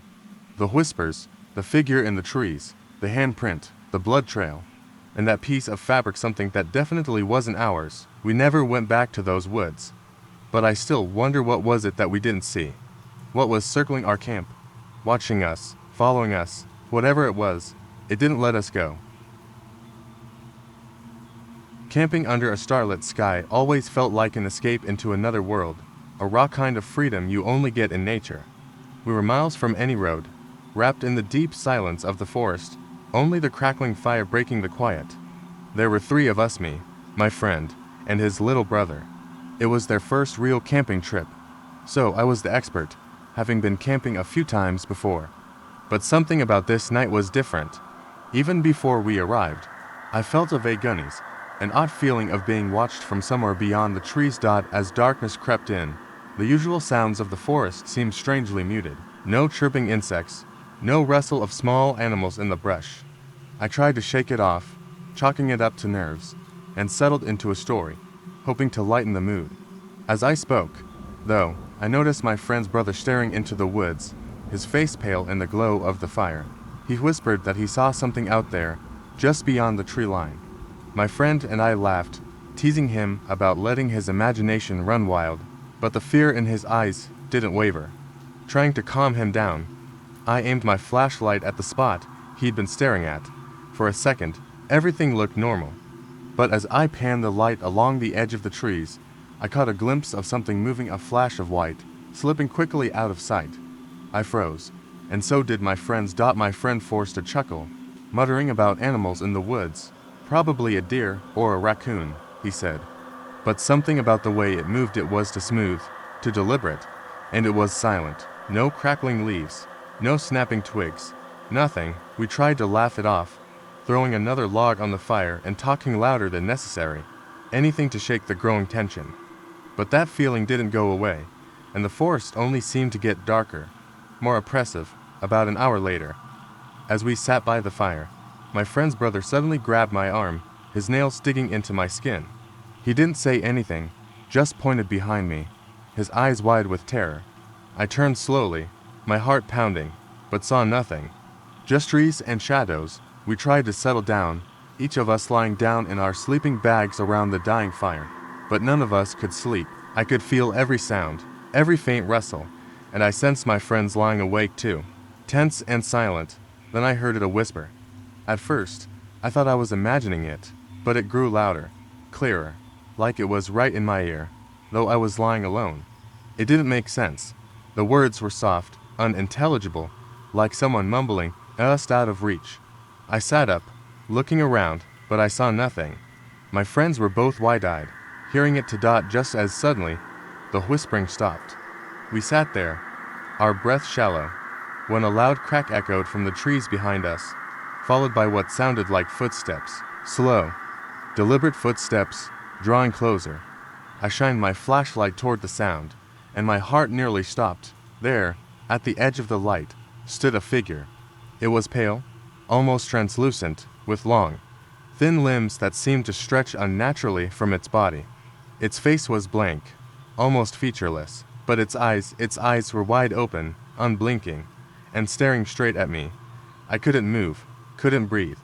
The figure tilted its head, as if it were studying us, before melting back into the darkness as silently as it had come. We didn't say a word, just packed up and left, stumbling through the dark, tripping over roots and rocks in our haste to escape. We kept moving until the first hint of dawn touched the sky, until we were far from that place. It was only later, when we had finally made it home and were safe within four walls, that my friend's brother spoke up, his voice barely a whisper. He told us he'd seen it, the same figure, in his room every night since we'd returned, just standing there, in the dark, watching him with those wide, unblinking eyes. It was supposed to be a fun weekend getaway, just me and my 3 friends. We packed up the tents, camping gear, and enough snacks to last the weekend. We drove out to a secluded spot deep in the woods, far enough from the nearest town to escape the noise of civilization. I wasn't particularly excited about the isolation, but the others were eager to disconnect from everything for a while, and I went along with it. We arrived just before dusk, setting up our camp near a small, murky lake. The evening air was crisp, and the sky slowly darkened as we sat around the fire, cracking jokes and roasting marshmallows. There was something eerie about the place, though. The woods seemed quiet, the kind of silence that made the hairs on the back of your neck stand up. I didn't mention it to the others, didn't want to ruin the mood, but something didn't feel right. As the night wore on, we heard a few odd noises from the tree's branches creaking, leaves rustling. Nothing alarming, but it was enough to make me uneasy. We chalked it up to wildlife, but I couldn't shake the feeling that we were being watched. The fire flickered, casting long shadows across the campsite. Every now and then, I'd glance around, half expecting to see someone or something just beyond the tree line. But there was nothing there. Around midnight, we decided to go to bed. My friend Darren and I were sharing a tent, and the other had their own. I lay there in the dark, listening to the distant sounds of the forest. Then, suddenly, I heard it a loud, sharp crack, like something heavy breaking. I sat up, heart pounding, and turned to Darren. "Did you hear that?" He gradually nodded. "Yeah, probably a branch or something, but I wasn't so sure. It didn't sound like anything I'd heard before. It wasn't natural. It was too sharp, too deliberate." I tried to brush it off, telling myself I was just spooked. But as I lay back down, I heard something else, faint whispering, coming from just outside the tent. I froze, holding my breath, listening. The whispering grew louder, but it wasn't in any language I could understand. The words were muffled, as if spoken through a veil of thick fabric. I wasn't about to get out and check. I nudged Darren, but he was asleep, snoring lightly. The whispering continued, now accompanied by soft, shuffling footsteps, like someone walking around the tent. I could feel my pulse racing, my body paralyzed with fear. My hand fumbled for the flashlight, but I couldn't find it in the dark. I didn't dare to speak, didn't dare to move. The footsteps stopped suddenly, and I heard a low, guttural breathing, right outside the tent. It was deep, labored, like someone or something was struggling to catch its breath. I wanted to scream, but my throat was tight, like my voice had been stolen. Then, just as suddenly as it had started, the breathing stopped. The woods were silent again. I waited a few minutes, heart thudding in my chest, before I finally mustered the courage to peek out of the tent. I unzipped the door just a crack. I scanning the dark, empty campsite. Nothing. I breathed a sigh of relief and pulled the zipper back down. The rest of the night passed in uneasy silence. I don't think I slept a wink, but somehow, the morning light eventually crept through the trees, and I could finally relax. At breakfast, I tried to act normal, like nothing had happened. But Darren wasn't so nonchalant. He'd been awake too, and he had heard the whispers too. He didn't know what to make of it, but he wasn't willing to stay another night to find out. We packed up our things early and started hiking back to the car. As we walked through the woods, something caught my eye, a strange, twisted tree just off the trail. The bark was peeling away in long strips, revealing something underneath, something dark and smooth, almost like stone. As I approached, I saw it more clearly. There were symbols carved into the bark, crude and jagged, as if someone had done it in a hurry. I shivered, feeling the hairs on my neck rise again. We kept walking, trying not to linger too long, but the unsettling feeling wouldn't leave me. Finally, we reached the clearing where we'd parked the car. I was relieved, ready to leave that place behind. But, as we loaded our gear into the trunk, I heard something else, soft tapping, like fingers on glass. I turned, and my stomach dropped. It was coming from the windows of the car, but no one was inside. No one had been inside all morning. I ran over and peered through the window, trying to see through the foggy glass. And there, staring back at me from the other side, was my own reflection grinning. My mouth was open in a wide, toothy smile, and my eyes were wild, unblinking, but I wasn't smiling. I froze, staring into the glass as my reflection seemed to shift, its grin widening impossibly, and a voice whispered in my ear, "You should have stayed." We'd been planning this camping trip for months, a weekend getaway to disconnect, to get away from the noise and distractions of the world. Me and my 3 friends, Jake, Ellie, and Tom, had spent days picking the perfect spot in the woods, far enough from the trail to feel isolated, but not so far that we'd be completely cut off if anything went wrong. We arrived in the early evening, setting up camp near a small creek that ran through the area. The sun dipped behind the trees as we worked, casting long shadows over the clearing. The air smelled fresh, crisp, with the scent of pine and damp earth. It felt peaceful, Idyllic even. That night, we sat around the campfire, eating, joking, and telling stories. It was the kind of atmosphere where you felt safe, surrounded by friends and the flickering warmth of the fire. But then things began to feel off. It started with Ellie. She was sitting closest to the tree line, her back to the forest, when she suddenly froze.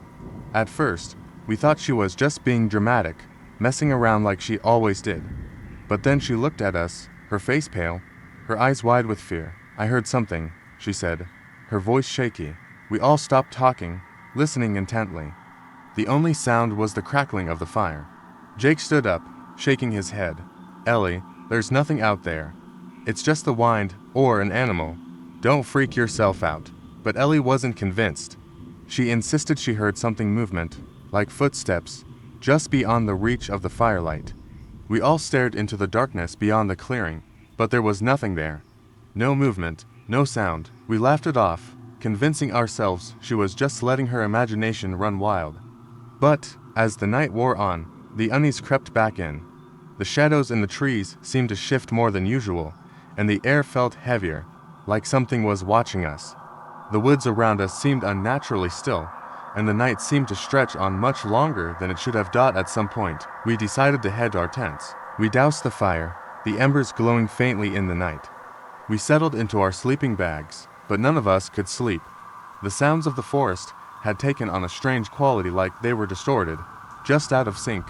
Every rustle in the brush, every snap of a twig, felt amplified, as though the woods themselves were breathing. Around 3 a.m., we heard it. A loud bang, like something large crashing into a tree. It was so sudden, so sharp, that we all jolted upright in our tents. There was no mistaking it. Something was out there. Tom was the first to grab a flashlight. He crawled out of his tent cautiously, shining the beam toward the woods. For a moment, there was nothing, just the dark, empty trees. But then the beam caught something, a figure. It was standing at the edge of the clearing, barely visible in the darkness. A person? No, not quite. The figure was too still, too unnaturally rigid. It didn't move, just stood there, staring in our direction. We froze. None of us dared to move. The figure didn't make a sound, didn't shift its weight. It just watched. "Who the hell is that?" Jake hissed, barely above a whisper. We had no idea. We hadn't seen anyone else on the hike-in. No campers, no sign of anyone else around. But there it was, standing like a mannequin in the trees, its head slightly tilted, its limbs unnaturally straight. I reached for my phone, my hands trembling. I was about to call the ranger station when the figure moved. Slowly, it turned, its movements jerky and unnatural, like a puppet being controlled by strings. "Get inside the tents now," I yelled, grabbing Ellie by the arm and pulling her toward her tent. We scrambled, hearts pounding, breath shallow. The flashlight had flickered out, casting the camp back into darkness. We could hear the figure moving closer, the rustling of branches, the slow scrape of something dragging across the ground. Suddenly, there was a loud thud, like a body hitting the ground. Then silence. We waited for what felt like hours, too scared to move, our minds racing with worst-case scenarios. But after a long while, we heard footsteps retreating, disappearing into the woods. One by one, we mustered the courage to step outside, the fear still heavy in our chests. When we checked the area where the figure had stood, we found something strange. It wasn't human at all. It was a mannequin, but not a normal one.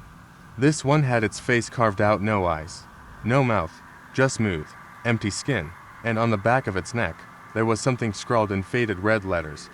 "I see you." We ran back to our cars in the morning, barely stopping to pack up. As we drove away, I couldn't shake the feeling that something was still out there, still watching us. And then, as we passed the last turn before the main road, I glanced in the rearview mirror. There, standing at the edge of the woods, was the mannequin. Still watching. The air was thick with the scent of pine as we made our way to the campsite. It was one of those perfect weekends. The weather had been clear, and the night promised to be crisp. I was with my two closest friends, Jake and Sarah. We'd camped together for years, so nothing felt unusual as we hiked deep into the woods, our backpacks heavy with gear, and the sound of our footsteps crunching over the forest floor. By the time we set up the tents and got the fire going, the sun had dipped low. We settled around the flames, talking about everything and nothing. Jake was the type to tell ghost stories at every opportunity, but tonight, he seemed more subdued than usual. Sarah noticed it too, asking if he was feeling okay. He just brushed it off, but his gaze kept darting into the darkness beyond the firelight, like something was pulling at him from the shadows. We didn't think much of it. Campers get jumpy sometimes. The night dragged on, and after a while, Sarah and I grew tired. We zipped up our tents, and Jake made a final trip to the woods to take care of business. That's when it happened. I was lying in my sleeping bag, my eyes drifting shut, when I heard it. A rustling, like branches snapping underfoot. It was faint, but unmistakable. I froze. My mind immediately jumped to wild ideas. Maybe an animal. Maybe Jake had left something outside and a bear or deer had wandered near. The sound came again, closer. I held my breath, straining to listen. The rustling stopped abruptly, replaced by what sounded like breathing, low and slow. It wasn't Jake. No human breath ever sounded like that. It was ragged, uneven, and inhuman. I grabbed my flashlight, heart pounding in my chest, and flicked it on. I poked my head out of the tent and scanned the dark woods around our campsite. There was nothing, just the usual sway of trees in the wind. Then I heard footsteps. Barely audible, but they were there, coming from the opposite side of the camp. My blood ran cold. I wasn't imagining it. Something was out there. I crawled out of my tent and quickly unzipped Sarah's. I shook her awake. She gradually opened her eyes, and I whispered for her to be quiet. We both listened intently, footsteps, steady, deliberate, approaching from the trees. I motioned for Sarah to stay quiet, and we crawled to the edge of the camp, hidden in the shadows. The sounds were unmistakable now. Someone knew. Something was moving through the woods toward us. It didn't feel like a person. The movements were too slow, too deliberate, and the breathing. It was louder now, unmistakable, like someone or something was trying to remain hidden, but couldn't control its ragged inhalations. Jake had to be in trouble. I stood and motioned for Sarah to follow. We hurried toward the trees where we had last seen him, but as we moved into the woods, the eerie sound of footsteps stopped, and then there was a scream. A desperate, animalistic scream that came from deeper in the forest. We froze, terrified, but our instinct kicked in. We had to find him. We had to help him. We ran toward the scream, stumbling over roots and rocks in the dark. We were nearly there when we saw something that made our blood freeze. Jake, standing perfectly still in the middle of a small clearing. He wasn't screaming anymore, but something was wrong. He was staring directly at us, his eyes wide, his mouth open as if frozen mid-shout. His clothes were torn, his face pale, and his body stiff as a board. We called out to him, but he didn't respond.